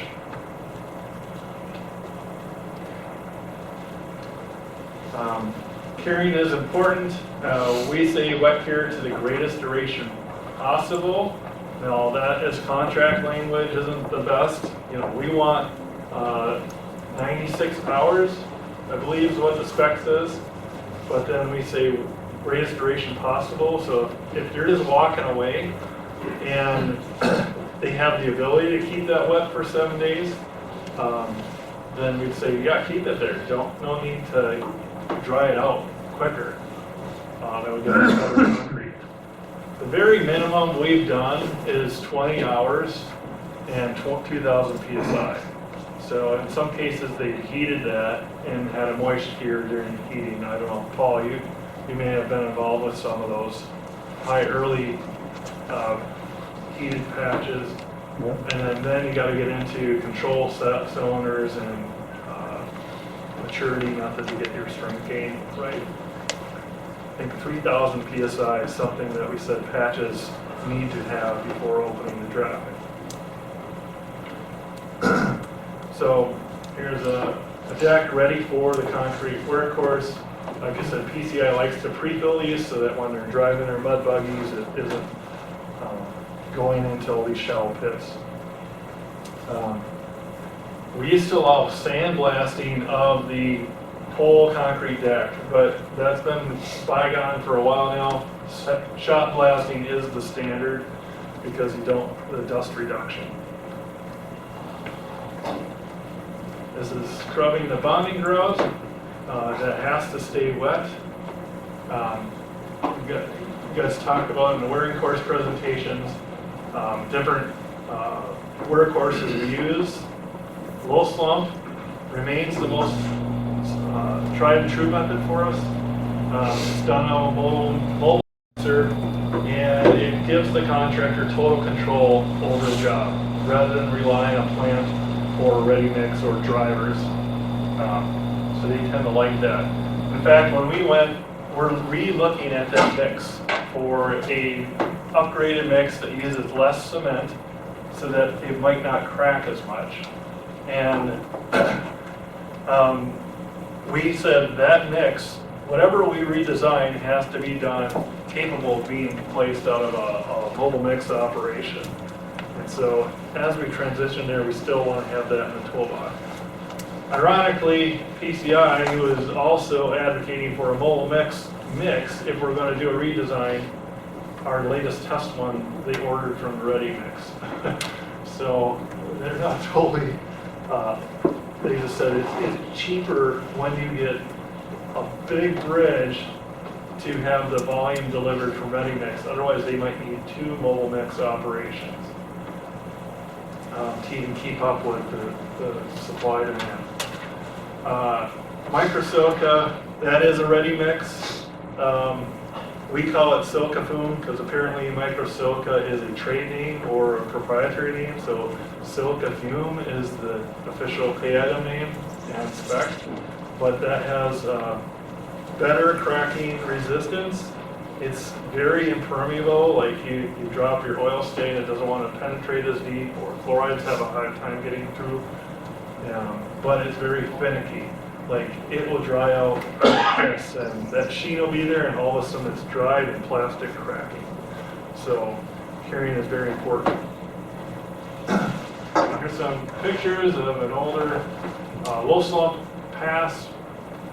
These same bid wells are still in use. They don't make them anymore. They do have a new one coming, but they just don't make them. I thought I would share this. This was in 2017, and I'm going to bring up a video because it's a nice video to show a lot of the operations. So we'll see if this comes off. I gotta switch to.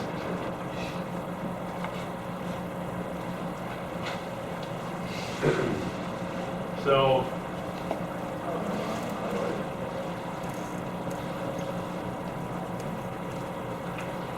So this is a drone video.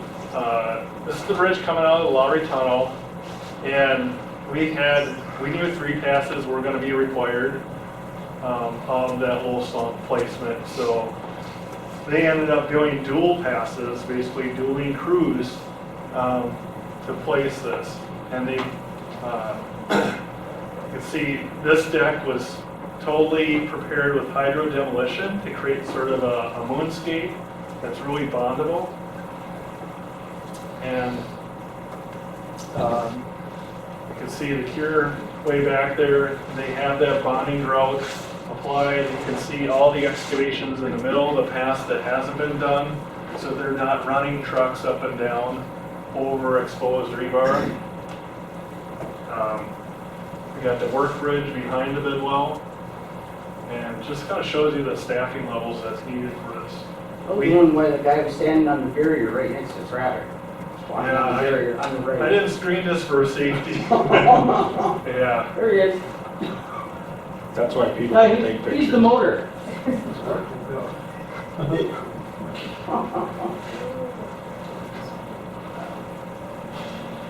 Yeah, we got this, and then I was told by our aeronautics office, do not let this happen again, because they're not supposed to be operating in the public view because it's a distraction to drivers. So if it's proposed on your job, some sort of drone operation, let's get the approvals. But yeah, we will use hydro demolition as a tool in our toolbox when we think there is a lot of patching needed. And to pay those guys to chip and chip, it's not going to give us as good a product as hydro demolition, because it's like 20,000 psi water finding all the weak zones in the concrete, and it really leaves the rebar clean. You don't need that same lasting operation. It's a more efficient way to do things, but it adds about $5 a square foot to your cost. So you only want to pull that out when, what do I do here? Oh, I got rid of the presentation, not the video.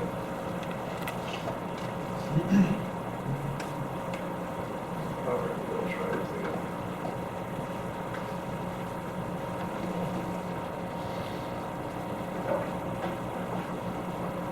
Okay.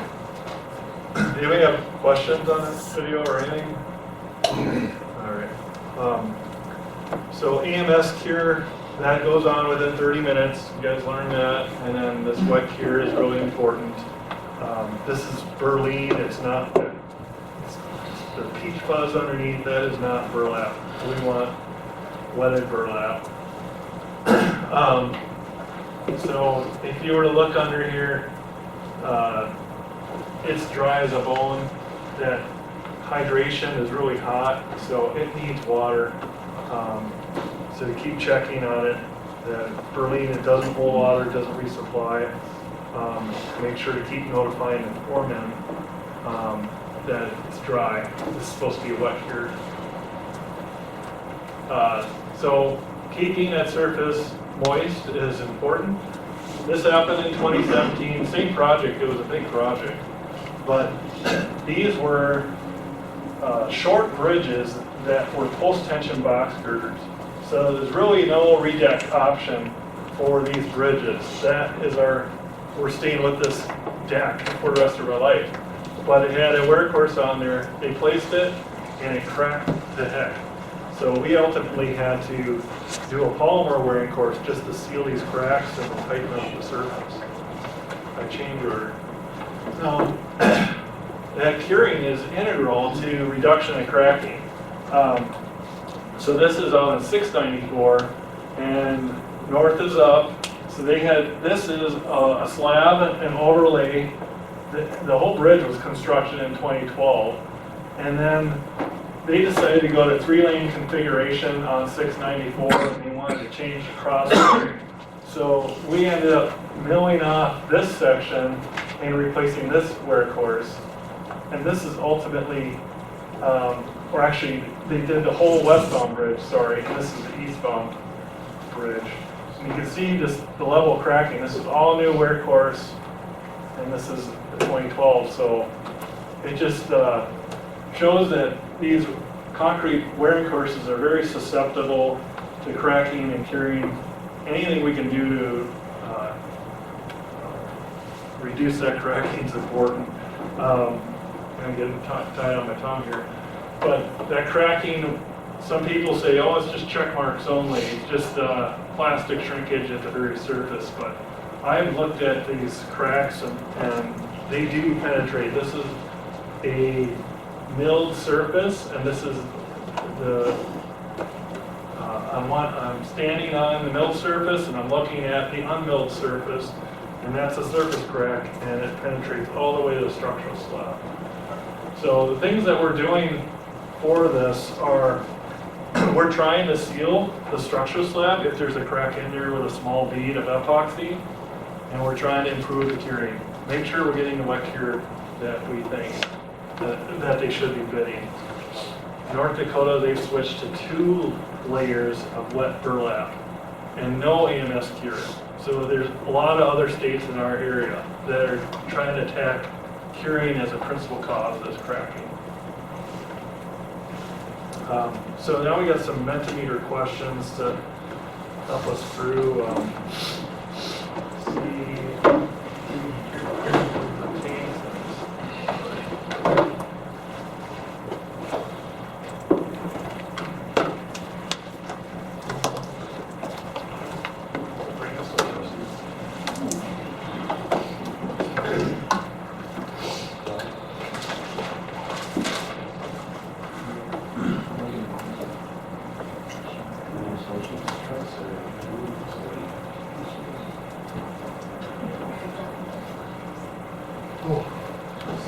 Okay. So if you go to this Mentimeter code 7250, 6139, I got the first 9 questions. So the first question is rank the repair items in order of frequency.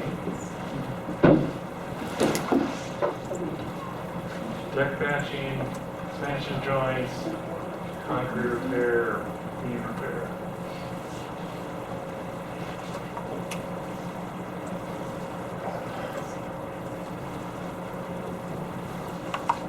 And the second question, which is not required, It Did went it away, yeah. jump ahead? Somebody answered it and it went away. okay. I think you can press, is it H to see them? Oh, okay, H. And see what people respond. All right. I didn't even get a chance to answer it, but. Sorry. No, it's- Okay. So next question, that's our trial question. So what's the current number? This is correct.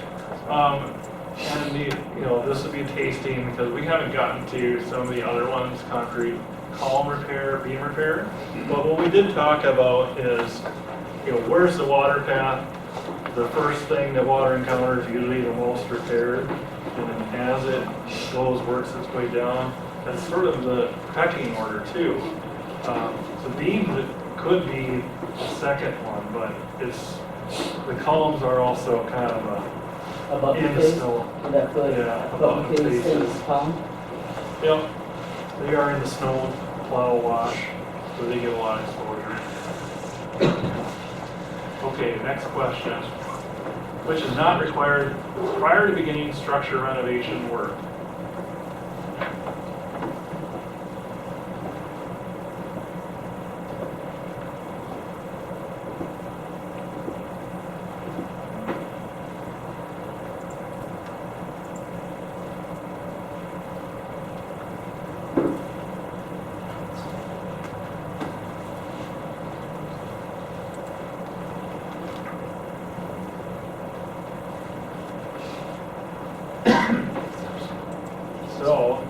this question would be answered sort of by looking at 2433. And we talk about, in the very first section of 2433, some of these prerequisite items. It's the smallest chapter in the spec book, but if you're on a repair job, you'll have the most special provisions. So, let's walk through this one, which is not required prior to beginning structural renovation work. Yep, so I believe that is the right answer. Cutting rebar with 1-inch saw cuts, because we don't want to cut rebar, right? We want to cut the concrete foundation. But these other ones, datums of existing elevations, that's something in 2433. And we've had instances where we show a datum and it was from the old plans. So that's something important to, for the contractor also to verify. Field measurement, we talked about that, running shop drawing production, and explosives. Okay. Need 2 reasons to excavate buried concrete fully behind expansion joist cover plates.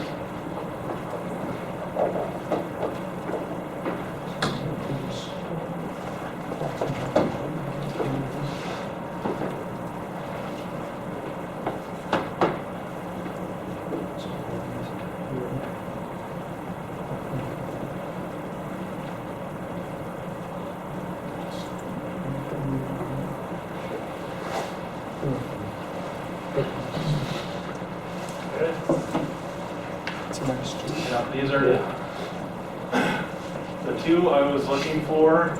Was to provide a joint that does not leak, because you're more likely to get that extrusion fully encased in concrete.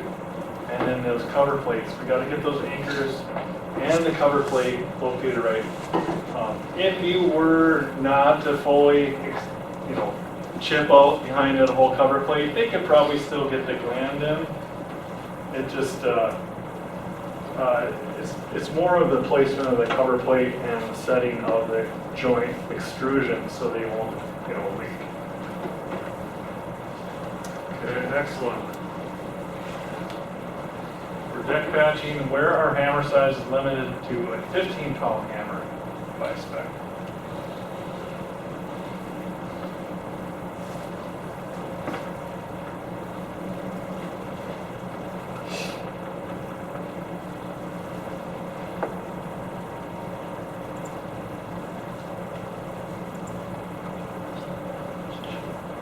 Okay, most people got this right, that it's a little counterintuitive.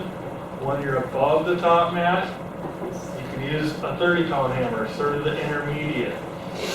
Once you get between those rebar layers, you got to be careful. We don't want to punch through.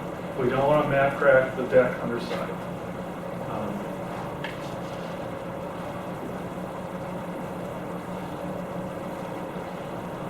Which of the following concrete removal activities is not engineer responsibility?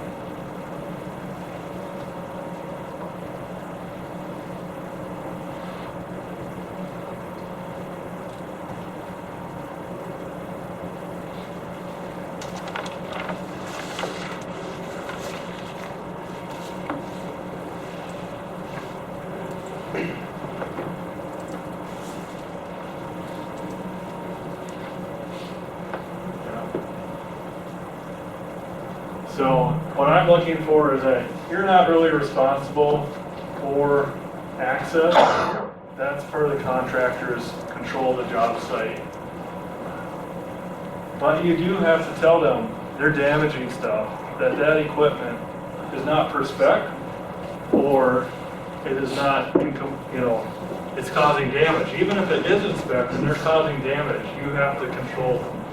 Say you don't know how to operate the spec equipment, but most of the time you're trying to use heavier machinery than normally allowed by contract.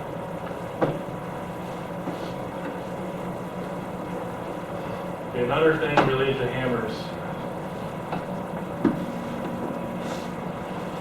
fill in the blank. Jackhammers are limited to 60 pound or smaller within blank of the beam flange.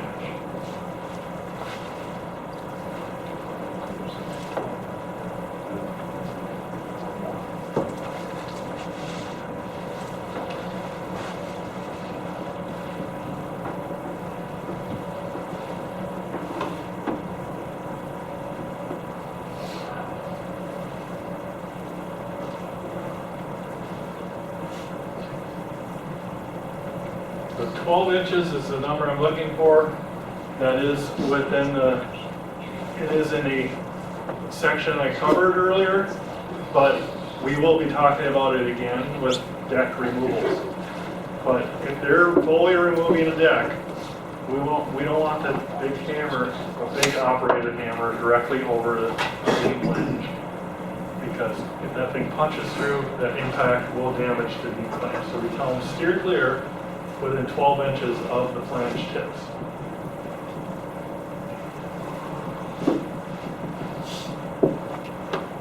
All right, I started out with this question, or made up thing, but it's also supposed to empower you guys. You're the CEO. If you stand by this kind of methodology, it usually gets you through your inspection. What does CEO stand for?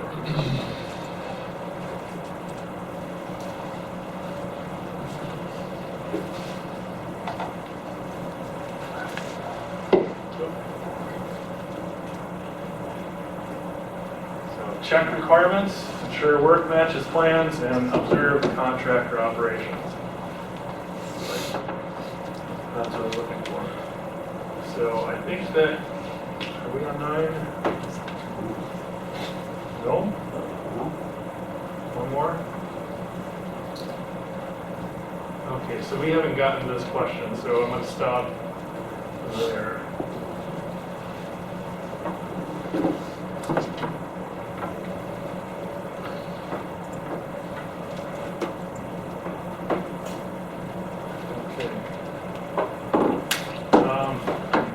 So we've done a lot of talk about, and Paul, you'll stop me when we need a break or something. Yeah, we've been going an hour, so it'd probably be a good time to, let's take a 5-minute stretch break right now.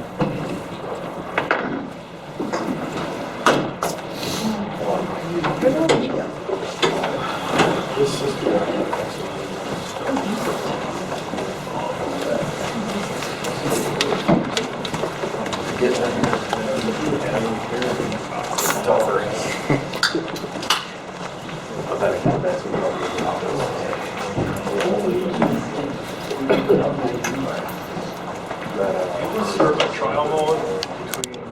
So we're about a little over halfway, and the next half is going to be a visual piece acceleration here. So I do need you guys to ask me any questions, pause me when you need to, because I don't want to overpace, and then you're stuck wondering what did I just see.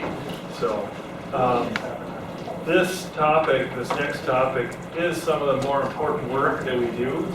You know, we go from a lot of beam elements to these big substructure big substructures that support our bridges, and when the joints leak over them, they have consequences. We get a lot of corrosion in these, and then all of a sudden our pier supports that we're really relying on need repair. So concrete surface repair is a generalized name for repairing concrete, and we do it most often by this shotcrete method. So it's dry mixed shotcrete out of a gun that the water is added at the nozzle, and that's how it goes in there. So basic steps. The first step is your hammer sounding the substructure. Hopefully you're finding more good than bad. I'm giving you the horror show here of some things that we've run into. And then the second step, we want to enforce that the contractor has to socket a 3/4 inch groove like I talked about with the deck, so that we don't have these thin paste areas in the repair material that eventually get water leakage into because it cracks. Now, we've been contested on saw cut from contractors, but the American Shotcrete Association backed us up and they said, yes, we also agree the 3/4 inch saw cut is what's needed to do the repair. So they are certified nozzlemen and that is what's required. So this one did not have a 3/4 inch saw cut, but this is what a chip repair might look like, and sandblasting would have to be done on the exposed reinforcement. You can see how you might end up with some thin paste areas if you didn't have that chipped boundary and 3/4 inch. Then is replacement steel. Somebody asked about how you know when to replace steel. Well, it's going to be a situation by situation call, and that's where keep your eyes open. You see something, give us a call, and we can direct. Like this one was a sketch I provided because some stirrups were gone. Well, we might look at the number of piles in there and say, well, there's not a lot of demand on this particular bar, and therefore we don't need to replace it. But some of these are important, and you just don't know unless we start digging into it. I don't want to hold up the job, but we want to do it right and get the right repair in there. So a third step is some of our older designs hardly had reinforcement in there. So if you go to spray shotcrete, it's going to shrink, and without this mesh to restrain cracking, it would crack up. So we have some clauses in concrete surface repair spec that when openings exceed 2 square feet, they have to provide additional reinforcement. The spec may have changed. I have to look if that's 2 is now a 3. But anyway, your opening, if it's 2 by 2 and there's no reinforcement in there, that's 4 square feet. So we definitely need some reinforcement in there to constrain the shrinkage in the shotcrete. And that could be a galvanized wire mesh, which is pretty common in shotcrete, and then they screw in some Tapcons to hold it. Otherwise, number 3 or number 4 rebar is acceptable. And we prefer epoxy coated. You might ask, well, why do we need epoxy coated? The steel in there is black bar. But it has a corrosion benefit. New steel that comes out is like more prone to corrosion actually than old steel, because the old steel has all reached this equilibrium with each other, and a new one is like kindling. So having it epoxy coated, it does have some benefits, but we haven't really prescribed it as required everywhere. So check your special provisions on the supplemental steel. It is job specific. And then, we don't need a full 2 inches of cover over the supplemental mesh. If they want to get it outer near the face where it's going to be more important to restrain cracking, 1 inch is fine. We're dealing with old concrete. 2 inches is for a 75-year lifetime in old concrete, and these things are repairs on an already aged structure. So step 4, saturate concrete with water. Just like bonding grout and pre-wetting for a overlay, we don't want the substrate to be thirsty and suck all the moisture out of the shotcrete. So they should be pre-dampening this. A lot of nozzle operators, they have the ability, because they're adding water at the nozzle, to just spray it before they go, but they need to be wetting that substrate in the 12 hours leading up to the repair, not just a quick blast, because we want that water to keep getting absorbed in there so it's not thirsty right at the application. And then lastly step 5 is this shotcrete application. This is one image of it. I'll show some others. It's pretty portable. It's pumped up there through a nozzle, and unlike ready mix, the water is added at the nozzle. We put a lot of quality control in the hands of this nozzleman. It bonds really well because you're shooting this concrete at the surface like at 100 to 150 miles an hour, and it's sticking and it's getting in every nook and cranny. So actually a better bond than form and bore in many instances that are relying on gravity. And ultimately we want good curing on these. When you're on a vertical face, there's not much you can do. The water will just drip down and not keep that saturated. I always say whatever you can do to install a greenhouse type effect on there, keep the humidity around the concrete saturated, that would be good for the concrete. But this is a last resort curing compound and lots of it to prevent dry out. We realized curing was very important because we had repaired these piers on I-94 over Fairview in 2015, and then we were experimenting with fiber reinforced polymers, basically fiber wrap, and we did it with the maintenance forces. So the first step in that was to sandblast areas for prep, and when we did that, we exposed that shotcrete to find all these cracks under the curing compound. And if those cracks are there, that means any moisture that comes down will wick into those cracks and find that reinforcement again and restart the corrosion. So we've got to do our best to improve curing and try to minimize the number of cracks. So this is that same Fairview bridge. This is the excavation on the left, the curing compound and over shotcrete, and then we came back, sandblasted, and there's all these check marks in there. Well, it doesn't mean the structural repair is bad, it just means that the longevity of it is starting to be questionable because that will absorb water and go right to the reinforcement. So, some more substructure repairs, that this is the things you can do kind of thing. Chip the boundary and then ultimately they shoot it back, and we don't give that structure a reduction in load carrying capacity. We say it is repaired, and unless we're measuring reinforcement section loss, we're treating it as equivalent to new. If you have concrete surface repair, these are the things that you gotta look for or will be involved in. The mix is the approved products list mix. We allow a dry mix at this point only. I got some people lobbying for wet mix. But at this point, there's 2 products on the list, and all you got to do is pick from it. The bags come on site, and then you have to ask them how are they going to cure that in each application. The foreman has to submit their qualifications. They've got 5 years experience, just like the spec. The nozzlemen, they have to be certified, and they go through a physical test that they can place concrete in these various situations, overhead, vertically, and horizontally. And then we also require a pre-construction test panel.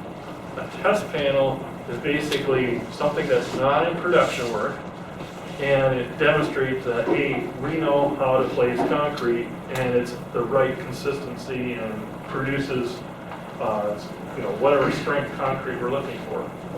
So this is what the approved products list like. This was actually a challenge because King and TCC, they both produce mixes, but we will specify a gradation. 2 is the larger rock, 1 is the finer rock. So, or 2 is the, 1 is the finer rock. So if you have 1-inch cover and pre-stress beam repair or something, that's where you might want this 1. But most of the time you're dealing with 2. And the only way you would know what mix you have on your site is to look at the packaging code of the bag mix that they're using. So that's why we listed it on the UPO. This is what a test panel might look like, or a mock-up. We have separate mock-ups for pier caps, columns, and abutments because those pier caps have a lot of reinforcement in there. And a lot of times it's overhead, so it's the most challenging to do. And if they don't have any pier caps on your job, then why go to that hassle? If they successfully pass the hardest one, I wouldn't make them repeat it for the column or abutments, but this is kind of in order of difficulty. So in your special provision, they have a rebar arrangement in this 2.5 by 2.5 square foot test panel, and then what they do is they shoot that with each nozzleman into positions that they will be trying to do in the field with the same setup in the mix. And then the contractor is required to core those and look for voids. Did they get that concrete consolidated back there behind the reinforcement? And you should be able to look at those and say, yes, they did the core, and the contractor is supposed to send it to a lab for testing for compressive strength and grading of it. You can grade it, the lab will grade it saying, well, this is a grade 1 to 3 based on how many pockets they have in that shotcrete. Now, this is a burden to do these things, and these guys are moving from job to job on MnDOT jobs, so we give them out. We said, hey, you don't need to repeat these, just get us documentation that says you've done it in the last 3 years. And to date, I have not seen this, so if they're doing shotcrete on your jobs, you can say, well, where was the last job? You want to fill this out and get the project engineer's signature that you went through this mock-up process, because we can save the trouble. But we do want to know that they're not just bringing new people on board and it's somebody that's never placed shotcrete. We did have one contractor repairing bridges and they kept failing, and here he just wasn't qualified, so they never held him to the mock-up. Yeah, so after they get through that mock-up saying, yeah, we know how to place concrete behind all this reinforcement in this mock-up, then they go to production work. And just like you cast cylinders for production work, this is the way shotcrete is done. You don't need reinforcement, but it's typically just a compressive testing panel.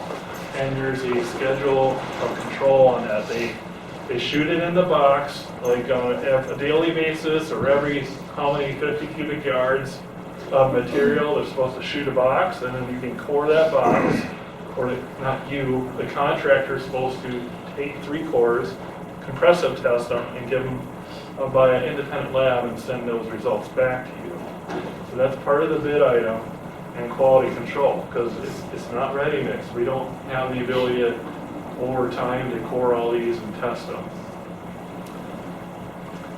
A last form of quality control is bond. So on bigger jobs where you have at least 200 square feet, we might write this in that we want bond testing on the substrate. And that means they've chipped it, they've sandblasted it, and it's ready to receive concrete. So either they're doing the shotcrete at risk, and then say, you might have to tell them, take all that off, or they're showing you that this bond strength is there before they shoot, that they can do a test. Most of the time, they're shooting the surface and then doing the bond test later. And the contractor can self-perform this. So they're supposed to do 3 pull-off tests as part of the work and show that they're getting at least 150 PSI bond strength, with none of them less than 100 PSI. So this is what a tool looks like to do those bond tests. This particular image was one where we were applying FRP over it. We're kind of curious about the bond strength, but they glue the block to the concrete surface repair or to that shotcrete after it's cured out, and then they ratchet up this tension, and you can see that the dial is increasing the pressure there until it pops. And you want to core down and through the shotcrete so that you've isolated a core to the original substrate. You're testing the bond against substrate, not internal to the shotcrete only. So that is a requirement on big jobs for concrete surface repair. So this spec is like one of the biggest specs in your special provision. It's like 13 pages long. And so, do a pre-activity meeting, go over those mock-ups, what's required, the compressive testing, are they going to be taking these cores, when will we get the results from those? You agree to do these test panels every so often, these compressive test panels. Pre-wetting has been an issue. Are they going to commit to that? Are they going to saturate 12 hours leading up to it? And curing, we struggle with the curing. Wet cure is the best, but curing compounds the last. The way it's written now is do the best curing you can, and here's ranking 1 through 4, and it's situational. Where can you do wet cure? If you can't do wet cure, why? Make them tell you why you can't get a wet cure in there. So we've got some peers that are remote, and they've argued successfully that they will put on double thick curing compound to meet our needs for curing. And we still have to go back and do the whole test on those. So just some images of what these operations look like. This is an older picture, but the process is still the same. You should be like 4 to 6 feet away, no more than that. This looks like it's getting up there in distance, but they shoot it, they screed it, or use a wood float to get it to shape. And we can do deck overhangs as well. It's a little rare that we do that, but sometimes we need to, because that barrier resistance, having a traffic or having a car go through that barrier, you are actually putting the bottom of the slab into compression to try to resist that that barrier force. So we do need to repair that sometimes, rather than let it just continue to degrade. We do not do shotcrete between girder bays. So that's sort of a deck repair we just don't feel is important, or something that's going to be long served. It'll just create a risk of us seeing debonding over time. So there's some finishing of that. The big deal with overhead work is always the chipping. It's not easy to chip overhead, and it's likely that they may cut a few corners there. So make sure you're going up there to check their work. Did they chip to sound concrete? So this next series of slides is borrowing from some of the previous slides. What is a major project that we did with a lot of concrete surface repair out in Medina. This bridge was replaced since this time, but we had just a huge variety. There's like 42 spans or something of joints every other pier, and those joints were the older style compressive that leaked over time and got at our beam ends. So we had a lot of beam end repairs. We developed some field guidance because the inspector kept asking, what about this, what about that? And we're here to help them. So we got with the engineer and developed some guidance on where to limit our losses on concrete repair. We started giving them guidance on where to shotcrete versus do something more extensive. And we thought, we thought a lot of them would be these small repairs, which just adding cover to the beam. But then we got into some more structural repairs where the spans were exposed, it was looking pretty rotten, and we had to have assessments. And we thought maybe that's the Starbucks Grande, and it turned out that there was actually a venti out there. And we had to actually do a change of work for this. And this thing was so bad that the web was starting to split down the middle and deteriorate.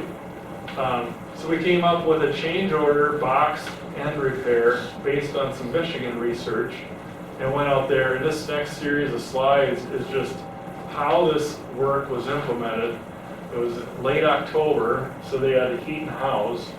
But a lot of people look at shotcrete and say, oh, you're just putting lipstick on the pig kind of thing. It's not really structural. But there's a lot of benefits to it, and it just has to be controlled and executed like the spec would have us do it. So we tried a supplemental cage up there. You can see the efficacy reinforcement, and he's able to get it placed in there and build it to thickness. Sometimes they have to do it in lifts, but hopefully as few start and stops as possible. So in the end, it was this big box repair, we call it, and this is the before and after on that. And this bridge stayed in service for 3 years with this box repair, and it was substantial improvement. So then we went and said, when they decided we're going to replace this bridge, we said, you know, we have a lot of doubts about this shotcrete. Is it going to help us? Is this repair a good repair? Or is it just going to pop off? Because we always question, is that bond long lasting in shotcrete? And so we brought some of these beams to the U of M, a beam that was in good condition versus a beam that had been repaired. And they had the same concrete strength in those beams, same reinforcement, and we got the repaired beam to actually fail at a higher load than the good condition beam. So it developed a lot of confidence that what we're doing out there is meaningful. And so we do use shotcrete as a repair method on a lot of things. Barriers. This one, again, they didn't have the 3/4 inch saw cut, so this is Johnson Street by the Home Depot by U of M, so we're continuing to track this. How's it going to turn out over time? We've had, this is a wet mix, you can tell by the different nozzle, but barrier repairs have been done with this. Now we're replacing more barriers and patching them because they don't meet standards anymore. So I show these as somewhat common, but the barriers, you know, we're just not doing a lot of shotcrete on them. And maybe a few spots if you had shotcrete in your job elsewhere, but more often you're going to be into barrier replacement.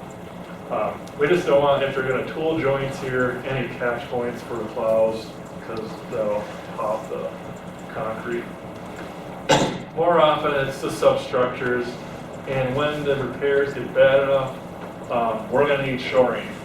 And so we're asking the contractor to chip and remove, but before they even get that, we better assess if it has shoring needs. This became really apparent when I was involved with a redeck. This bridge on top was what it looked like. It had this white stuff. That was a former repair. And I said, you know, we're probably going to have some recurrence out there. Let's throw in concrete surface repair. We'll have the inspector find where the bad spots are. That turned out to be a nightmare. This thing was what happened during construction. All that shotcrete turned out to be loose and debonding, and so it caused a big change order to replace this whole pier. So we learned some lessons there, that we have some risks that we are going into jobs. When we're doing bridge repairs, we're trying to have pre-sounding on those pier caps so that we know what we're getting into, especially if it's undergone previous repairs. If you're out there and you're hammer sounding and you hear something hollow, you know, that structure knows that patch isn't helping you, so I'm not too worried about that sort of delam falling off, but don't let them chase it with a chipping gun, because there might be something about to let loose if you start picking at it. So a lot of times what you'll see is we're requesting an infill wall if there's enough of that reinforcement that's bad. Because why would he even continue that risk on our system? So the investment we're making in scoping now is doing DLAM maps, going up there and marking where we think the repairs are. We don't make this available to the contractor. We could make it available to you as inspectors, but we don't want them coming at us with a claim. You told me this is where it was and that's what it did, and now it's a little further because something might have grown. So we want you guys to go mark it in the field at the time of the job, not advertise it in the plans as this is the gospel.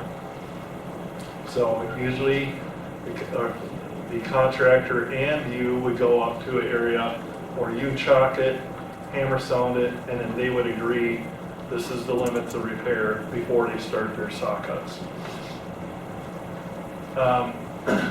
When you have shoring on your job, we struggle with, you know, what's the best way to bid this, so it'll be job specific. Sometimes we say lump sum, this bridge has shoring, and these are the beam ends specifically that need to be supported. And this is the shoring type. We might classify these into complexity that we think that shoring will be out there.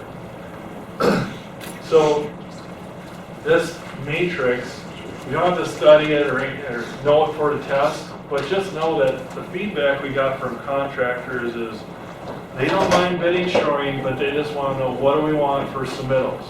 How much engineering do you want? Do you want a second engineer? And so that's where we came up with this cooperation with contractors to give them a matrix about, you know, if you're going to propose a type E shoring, then that's, we want these additional sort of submittals, and make it clear to them what they're bidding. So in your special provisions, there should, if you have shoring, it'll say the location, which beam end, the type, what we think it is, and then the dead load reaction and the support purpose. And of all these things, you guys have to pay attention to the location and support purpose, because don't take that shoring away until the purpose is fulfilled. So this is a type A, and it's pretty simple, it's just some cribbing. This is type B we came up with. There's a little more engineered works, like these channels might need to be designed. Type C is a commercial product, so we don't need to re-examine the engineering behind it. And it could be a shoring tower. If they've custom designed the footing or the top, we'd like to see calculations for that. And then a type D might be a little more hybrid, that it's relying on our pier for stability. That tower doesn't turn over, so there's going to be more calc requirements to show that that thing is a safe install. And then type E has dependency maybe not only on the pier cap, but it's on the column as well. So just a lot more complex. And that's what this one was out there on by 35E in St. Paul. And it turned out to be a good thing, because they put this up, we didn't know how bad it was, but they got in there and they exposed like nearly all the reinforcements in that beam. And we can see all sorts of crazy, and this was a Jenga tower, but this wasn't engineered works. They poured a footing and put it up there so that we could replace this whole pier cap. Because that thing was so rotten, we didn't have a good way to repair a hammerhead pier cap that extended over the roadway. So support purpose could be a variety of things. It could be that you're chipping at the column so much, and we want that load to be off the column when we're doing that work. In this case, the column, all the hoop bars that confine that column was rotted out. So we cast and overpoured a column with new hoop bars in there to encase the old concrete. We didn't have to replace the whole column, we just had to encase it with new confinement and new reinforcement. And then, like I said, hammerheads are problematic because all your tension steel that you're relying on is in the most direct exposure area underneath the joint. So there's some instances where we've done infill walls, and we've had, like, this bottom picture was a nightmare. They went out, saw cut the perimeter, and started chipping. And the plan said infill wall first. But no, they were starting to pull at the red thread that might have taken down this bridge while traffic was on it. So read your sequence. If there's any question on sequence, do not hesitate to call. This one again was a bad situation. They chipped it all, and the infill wall was just kind of formed up, but they hadn't done it yet. So this was supporting Interstate 94. We have been all over the news, let alone the public risk that we've assumed there. So we learned that we got to work on our notes to make them clearer, and anytime you guys see notes, question things, let me know. Because we might see things and have our head in the clouds about how people are interpreting this. This one said, sandblast areas of unsound concrete that will be in contact with infill wall concrete, included in item structural concrete, so SCC or self-consolidating. Note 2 said, remove unsound concrete, repair with shotcrete. Perform cap repairs after infill walls are completed. See peer repair sequence sheet 3. So, contractor reading this plan and the inspector said, well, first it says sandblast areas of unsound concrete, and then it said remove unsound concrete, repair with shotcrete, and they failed to go to the sequence, and they just started going and chipping and sandblasting. So these bullet notes, the way they're just pointing to things, don't interpret that as a sequence. They're just, these are all work items, all right? Something that is a sequence should say sequence of work or something like that. And if you're doing concrete repairs on substructures, that is a key thing to start to key in on. Just like, is there any sequence to this? If it's bad enough that the work involves an infill wall, usually means that we have our doubts about the capacity of that pier cap. So the instruction that I'd like to give is remove only loose concrete prior to casting infill wall. If it's loose, it's not contributing. That does not mean using jackhammers. It just means, you know, if it's hollow sounding, it's gone. It can be gone. Sandblast the steel prior to forming the infill wall. So if you have an infill wall and you remove the loose concrete, you could just cast right against there for all I care, because it's almost like masonry at that point. You're building a wall to support, you know, something that is incompressible. It doesn't matter whether it's bonded really well, it's not going to fall down. An infill wall is there to make it not fall down. Don't chase the bad concrete. That means don't use your chipping hammers to keep poking at it to get a better bond. That bond is not necessarily how infill walls are going to function. They are just going to be monolithic and strong. And then we've had multiple instances of where they drill in anchors for the infill wall that it looks like the woodpecker was there. They keep hitting steel, they move over, keep hitting steel. So we have several GPR units that we can use. The contractor is actually supposed to locate steel before drilling rather than make Swiss cheese out of their column. So these are some infill walls out there. This is a great example of what we want done. We want the infill wall in, and then you can do the chipping and on the rest of it. Now this is a botch on our end. The bridge office and myself were not catching it in this big bridge package, but the designer failed to put infill wall supporting the bridge overhang. So we had to do a change order to get that in. And here's a finished one down here. Unfortunately, they do become big graffiti targets. So it's something that job security has for the painters. We've had some lessons learned with contractors and trying to tell them too that it's just not about you. This is public safety. Educate your labor force. Shoring goes in first. If there is shoring in the plans, or if you think there's questions about, oh, this doesn't look good, maybe we should have shoring there, ask the question. Don't let them proceed with chipping if something looks kind of fishy. So I want to move on to anodes. We use anodes just like in your water heater. There's a lot of things that can corrode in there. And what an anode is, it's metal that will corrode first before letting the metal it's attached to corrode.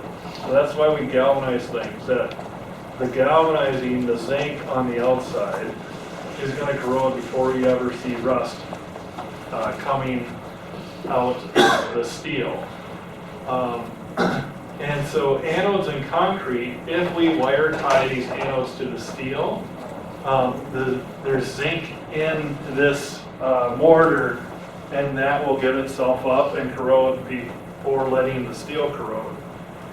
There are a variety of anodes out there, puck anodes, distributed anodes, and a surface anode called metallite.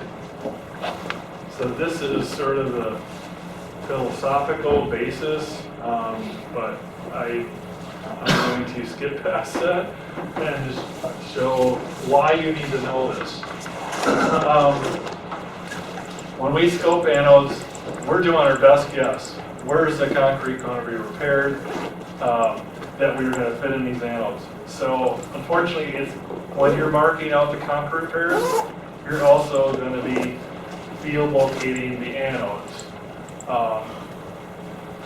We'll give an estimated quantity, and then it's going to be you and the contractor, or you and calling the regional to find out, how many anodes should we use.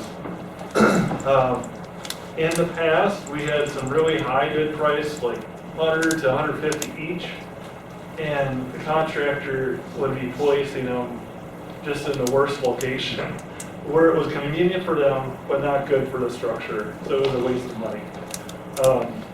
So we're trying to have that education point, and we are learning as well what works, but this is the generalized sketch, and I'll walk through this from the top left, that these small ones I call hockey puck anodes. They come in candy bar shapes too, but they have a very small amount of zinc in there. So it's like trying to jump start your car with a AA battery. It's just not going to do it. And how big an engine in your car, what you need to start, is relatable to the amount of steel surface area. So you get a big number 10 bar like this, the surface area of that bar is huge. And if you pack those in there, your spacing and reinforcement also generates surface area. So that is how those anodes are supposed to be designed, is by looking at the steel density, they call it. So some good locations for anodes are where the contaminated concrete is still in contact with your reinforcement.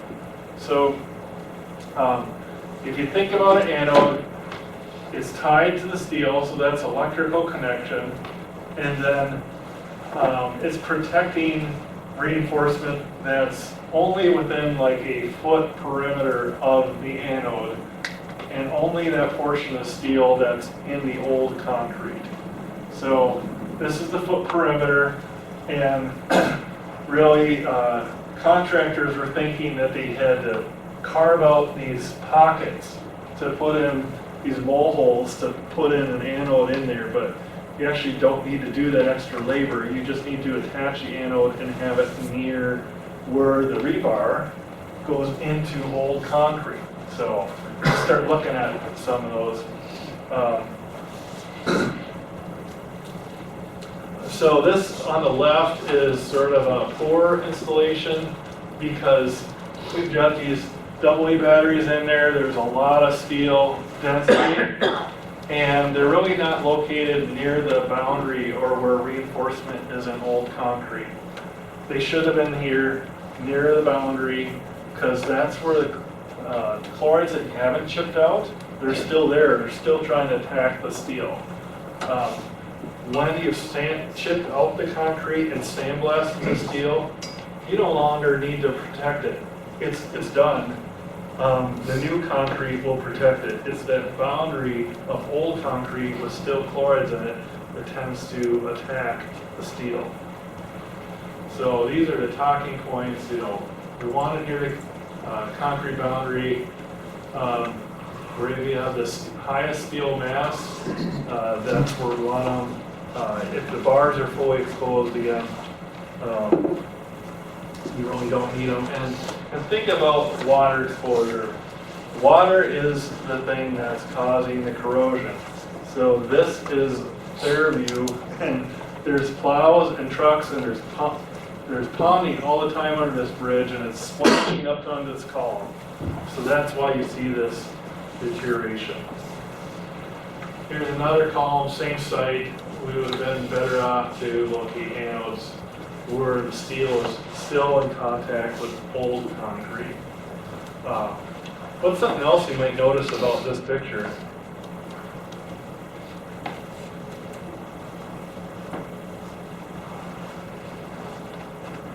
You see the foundation of that is, What's that? the foundation of that, Foundation, it might have not gotten it all because it's in the slope paving. But is anything structural about this? We kind of really dug into the guts of this column. Somebody might start saying, wait a minute, this is looking pretty bad, you guys. We might need some shoring here. So, yeah, I would say when you're marking out concrete repairs, if it looks like you're gonna be over a third of the diameter of that column, yeah, we should be maybe talking to the bridge office to say, is this what you expected? Because we're gonna be into an apple core while it's carrying traffic or something, you know? We might need to look at that for supplemental shoring or detour traffic for safety. This particular one was carrying Interstate 94, but there was so much bracing that we could tolerate the exposure here, the apple core. And this is another instance where they're chipping like more than 2/3 of the perimeter of this column. So I could have really, you know, hinged on them. They got one anode right near the boundary, so that was good. Here's another good installation, and I got this box that I made with the contractor, but these are rod style anodes. Put it on the table. Yeah, I'll put it up here, but I'll block it. Okay. So these are the rod style anodes. They come in 3 sizes. There's other vendors out there, but there's like 1.2 pounds of zinc per linear foot in here versus like 60 grams in these things, these puck styles. So ideally we should place this anode near reinforcement that's sort of half in, half out of concrete, and it doesn't have to be attached to it or bonded to it, it just has to be within 6 inches of it, because this anode has this kind of throw distance that it'll help with. Take this down. This box was made for other reasons of monitoring and demonstrating, but you know, that's what this picture is trying to show. Also that they chip to expose the stirrups, but those big bars are still in there. So these are a good use of anodes to protect those big bars that are still in the chloride contaminated concrete. This is an image looking overhead at a pure cap. You're standing underneath a pure cap. Another good use of anodes. We did those same big ones, but we went transversely. So every 1.5 foot, and there's enough overlap that those anodes will protect those big bars still in concrete. And this would not be a good location because the reinforcement's shot. There's nothing to protect. When it's neck down to nothing, we need another strategy, and that would be an infill wall or some external strengthening. And here's another place where you got exposed reinforcement. It will not do any good to protect this bar because that bar is not doing anything for you. So I guess if you got questions, if you see something out there, we're here to help and help guide these installs. We're doing our best to, put quantities for them to bid, but there's always variables out there. This is another one. We had a lot of, just looking up on the pier cap, we have a lot of large black bars in there, and they were putting these anodes in a tight spacing to protect those from further deterioration. So this is just kind of overview of what those puck style anodes are versus they have a wide variety. I'll just leave it at that. We call these rod ones distributed anode system. Basically, they come in 3 different flavors, and they're custom manufactured. So we tend to spec those out a little harder. Like we want 1.2 pound a foot rods of this length, of this quantity, and do our best to estimate that. And then we might work with you as the inspector to locate them for most effectiveness. This is sort of older logic. If you try to conduct electricity through glass, it doesn't work very well, right? So if you have a silica fume mix, it's very high resistivity, just like your glass. So what past practice was is that you wanted some sort of bedding mortar, like just like you would grout tile. You want something that doesn't have high resistance, so that the anode, between the old concrete and the anode, it'll be a good transfer of electrons, they call it. But it makes the anode more effective. Now we've gotten some letters from the manufacturers saying, they're still good if you just shotcrete over all of them with the same mix. So we have been taking that track and allowing that.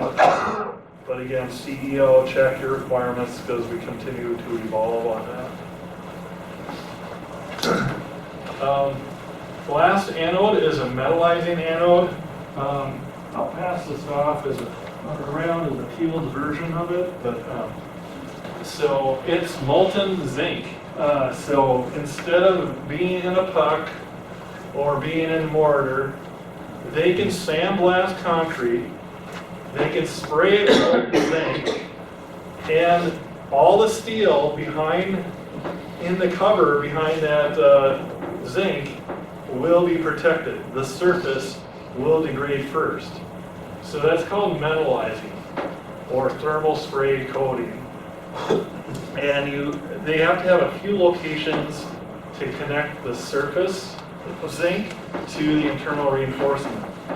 But that one connection kind of makes it all part of the battery. So I'm not going to spend too much time on this, but there's different spray wire stock out there to give you higher current. Just like there's lithium batteries or alkaline batteries. We'll read your special provisions. Most of the time we're just looking for pure zinc. It is a submittal, so pass it through and we'll verify it meets the spec. But the application is what you're going to be enforcing. We do need to have a connection wire. We need to have the sandblast, and that prep only lasts 72 hours.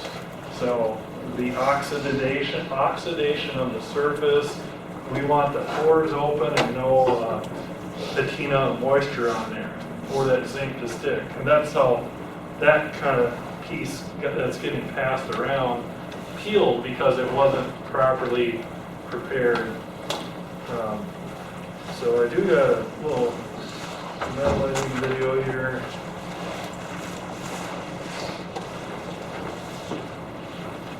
Brought it down. There we go. And active.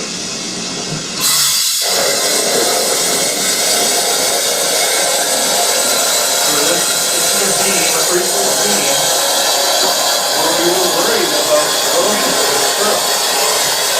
And we said, we don't go up there and metallize it, so let those strips and heavy concrete won't corrode it.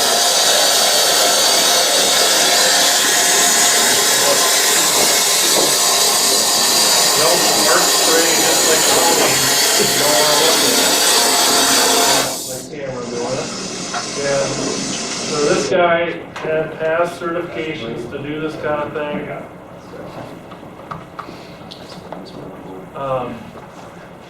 And this is what the nozzle he's using looks like.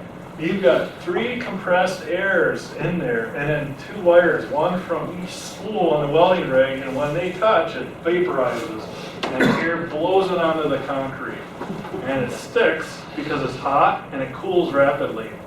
So, so if you do it like I did, he said, oh, give it a try, and I put the hood on, and I screwed it up. So you have to put it on at a certain mil thickness, otherwise when it cools, it just peels away on you.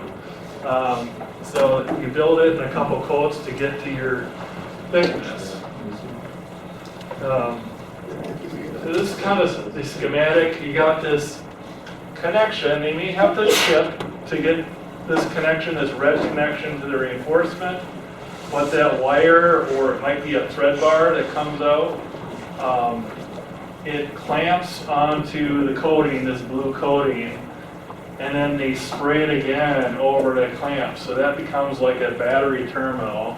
This is what the battery terminal actually looks like. So they bolt it up and then they spray over it again to make sure it's all sort of connected. And this zinc gradually oxidizes and it gives off a current between the steel and inside the concrete and the zinc. This purple note, humectant. So sometimes you want that zinc to be corroding faster because that means it's giving out more current to protect the steel, and they can do various things to make that happen. And then the last thing, protective top coat. If we let spray it and just walked away, it would form a patina on the zinc and it would just kind of stop working. So they're supposed to coat this with like a zinc-rich paint or something to protect that metallizing thickness from just going passive on us, not really giving out current anymore. And our Texcoat XL70, which is our special surface finish 2, actually also serves as that purpose. So they wouldn't need another coating if you're going to do surface coatings of SSF2 on there. Any questions on anodes? Okay, we're getting into the last run of things, and adhesive anchors. So we use adhesive anchorages in a lot of things. We're paying for them by the each most times. We don't allow them for traffic railing.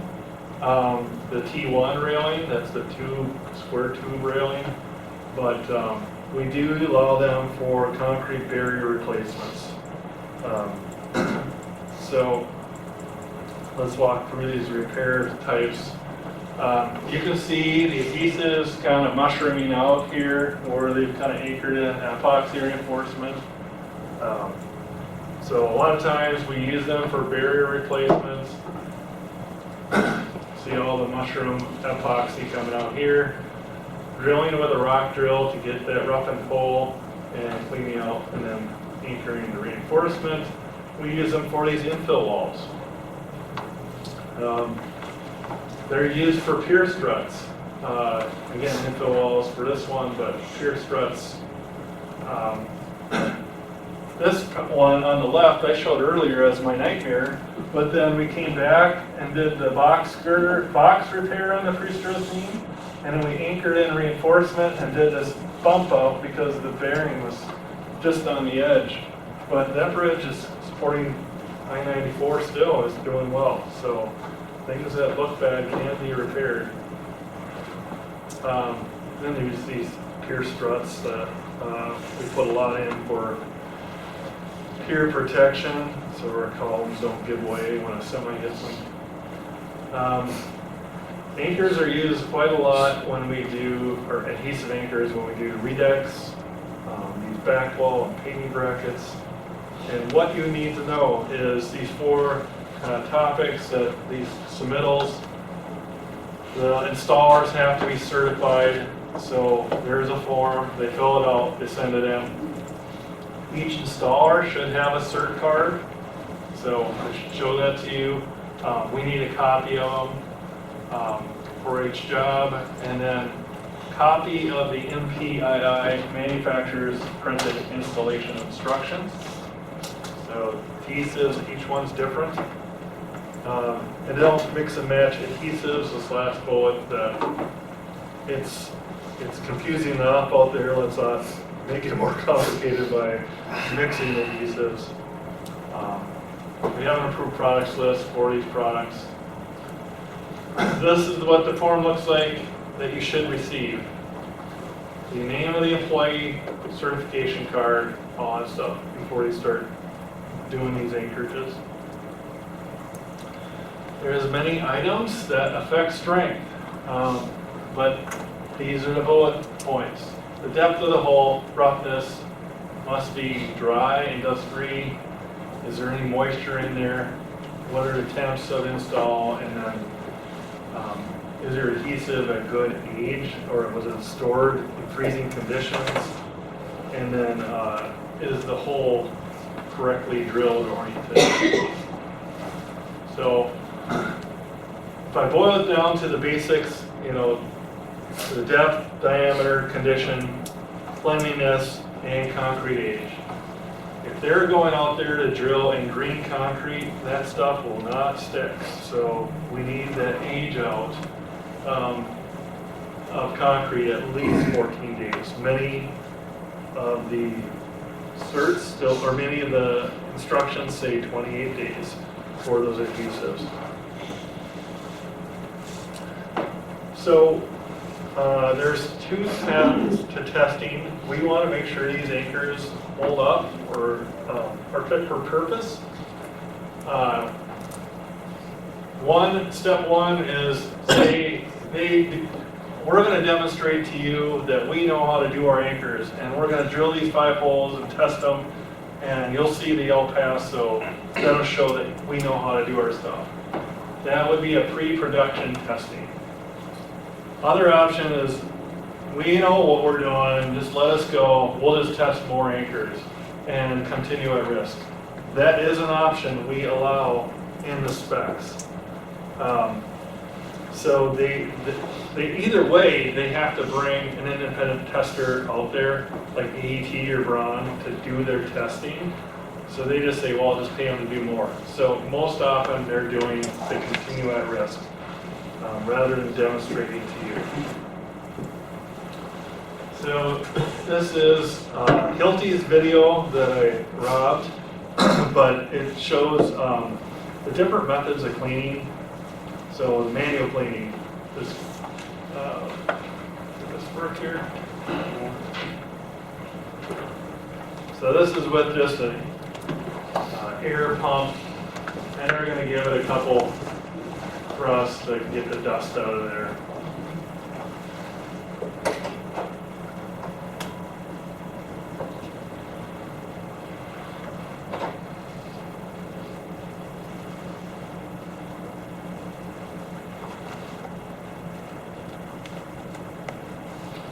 It's surprising how much dust is in those holes. So then, this is the compressed air. And we got a tube on a spray nozzle. They give it a couple squirts. And they brush it. I like when they argue with you that they don't have to brush it if they use air and like read the directions. Yeah. Yeah.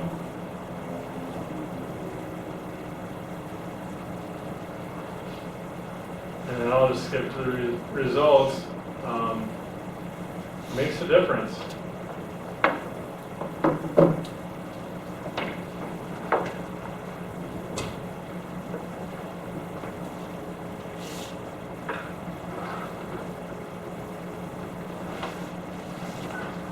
So even the middle one with compressed air still has remnants in there. Or wait, did I get that wrong? Did he actually blow out this one, and that was the manual one that's without? But either way, that double action of brushing between blowing is an important step. And we typically use like a white cloth or something to go in the hole and see if anything comes out.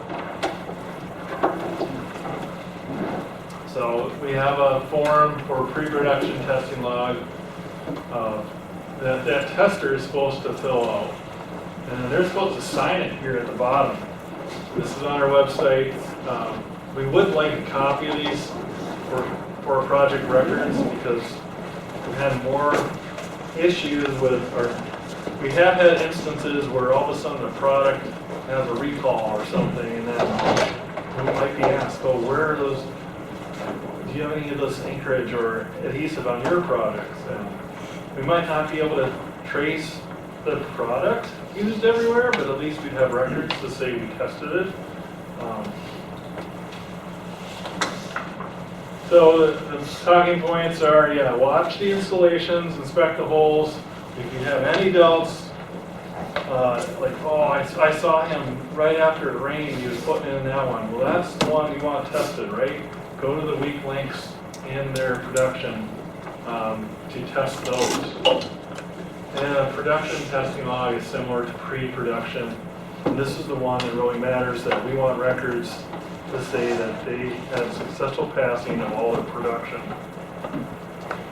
It's sort of what a test on a horizontal surface looks like. You'll have a table in your special provisions that talk about the testing frequency that's required. And it kind of looks like this, that, okay, if you're installing ornamental railing, if you're going to take the demonstration approach where, hey, we're going to demonstrate, they got to test 27 after the demonstration of the production anchors, and if they run into one failure, they got to test 27 more, and the maximum number of failures is 13 before you have to replace them all. We've never had that happen that I'm aware of.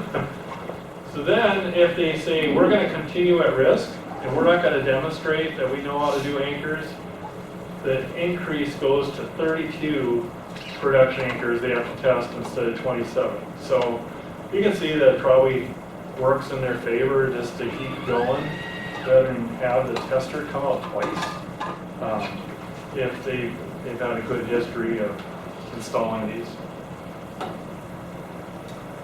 So these forms are on the website. Call with any questions. We got a new type of anchor out there because we do these adhesive anchors everywhere, including approach panels, like to tie the approach panel to the bridge. And it's sort of a low-risk situation, so we're like, do we really want to play a consultant like AET and the contractor is billing us for us at good prices to go way up to Moorhead or wherever to test these anchors? And we said, no, the risk is so low. But we still want some quality assurance out there. So we're still looking for the all those submittals that they have their certs and that we want you as the inspector to meet the burden of the tester.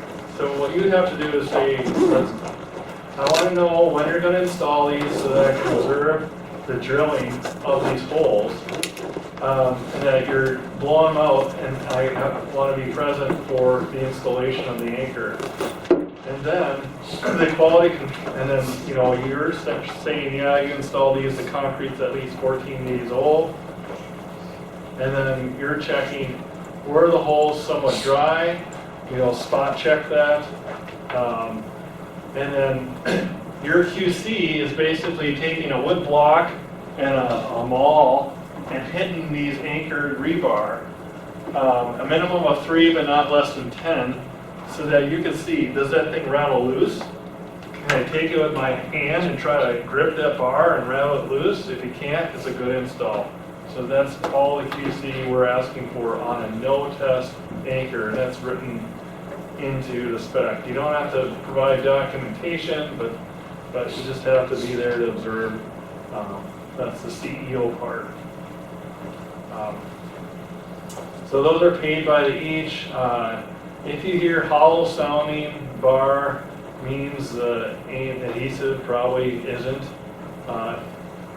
solid in there. That it might be sporadic. If that rebar starts to move in the hole, that's a reject. And if the epoxy is kind of cracked, it gets separated with the concrete, that would also be a reject. And they'd have to replace it at their cost. So,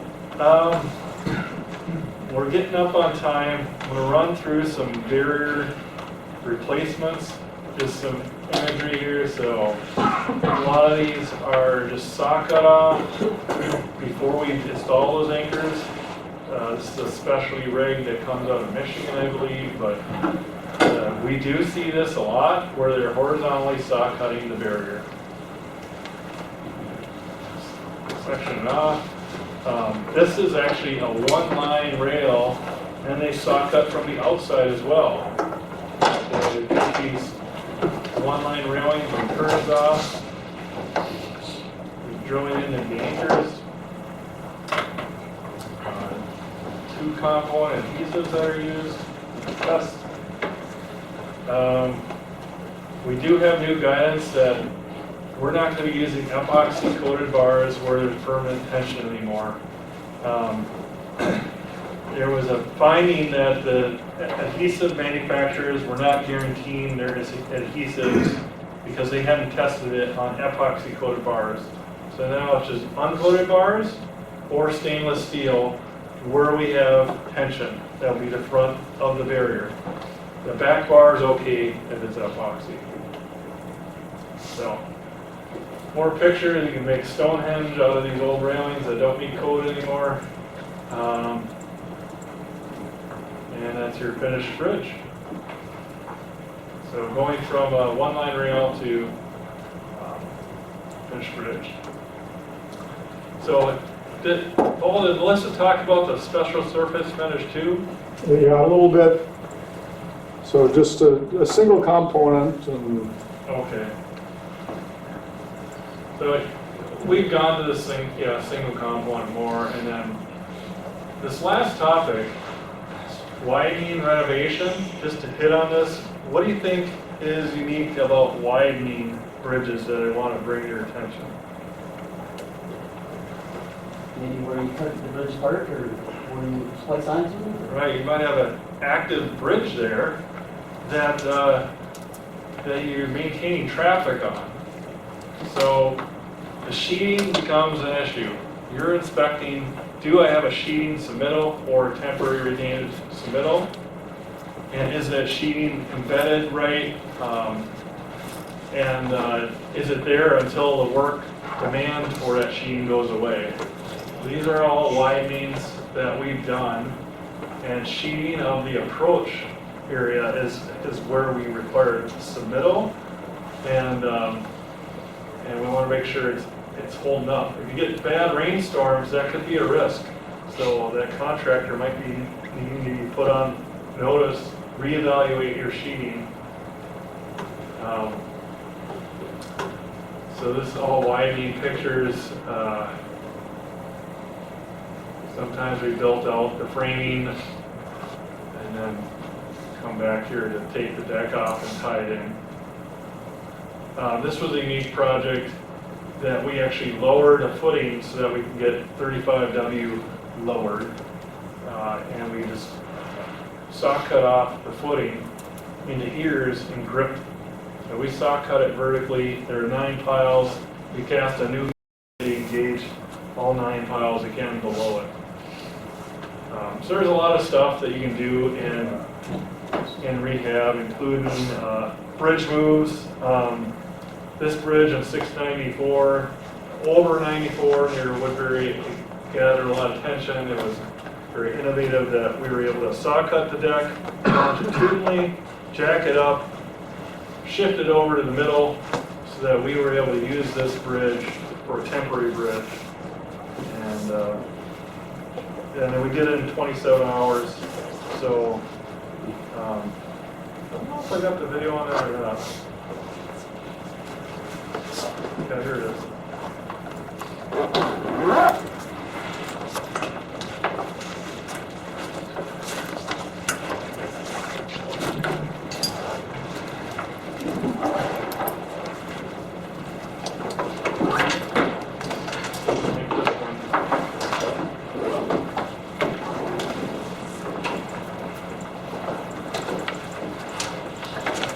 Okay, well, we're up against 4:30, so if anybody has any questions, you can ask, otherwise we'll see you tomorrow at 8 AM. Yeah. We'll save that for our time. But thank you all.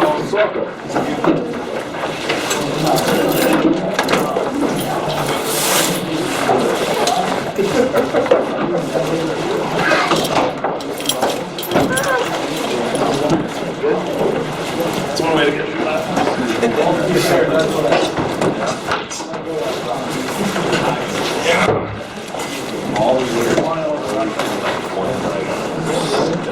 I had more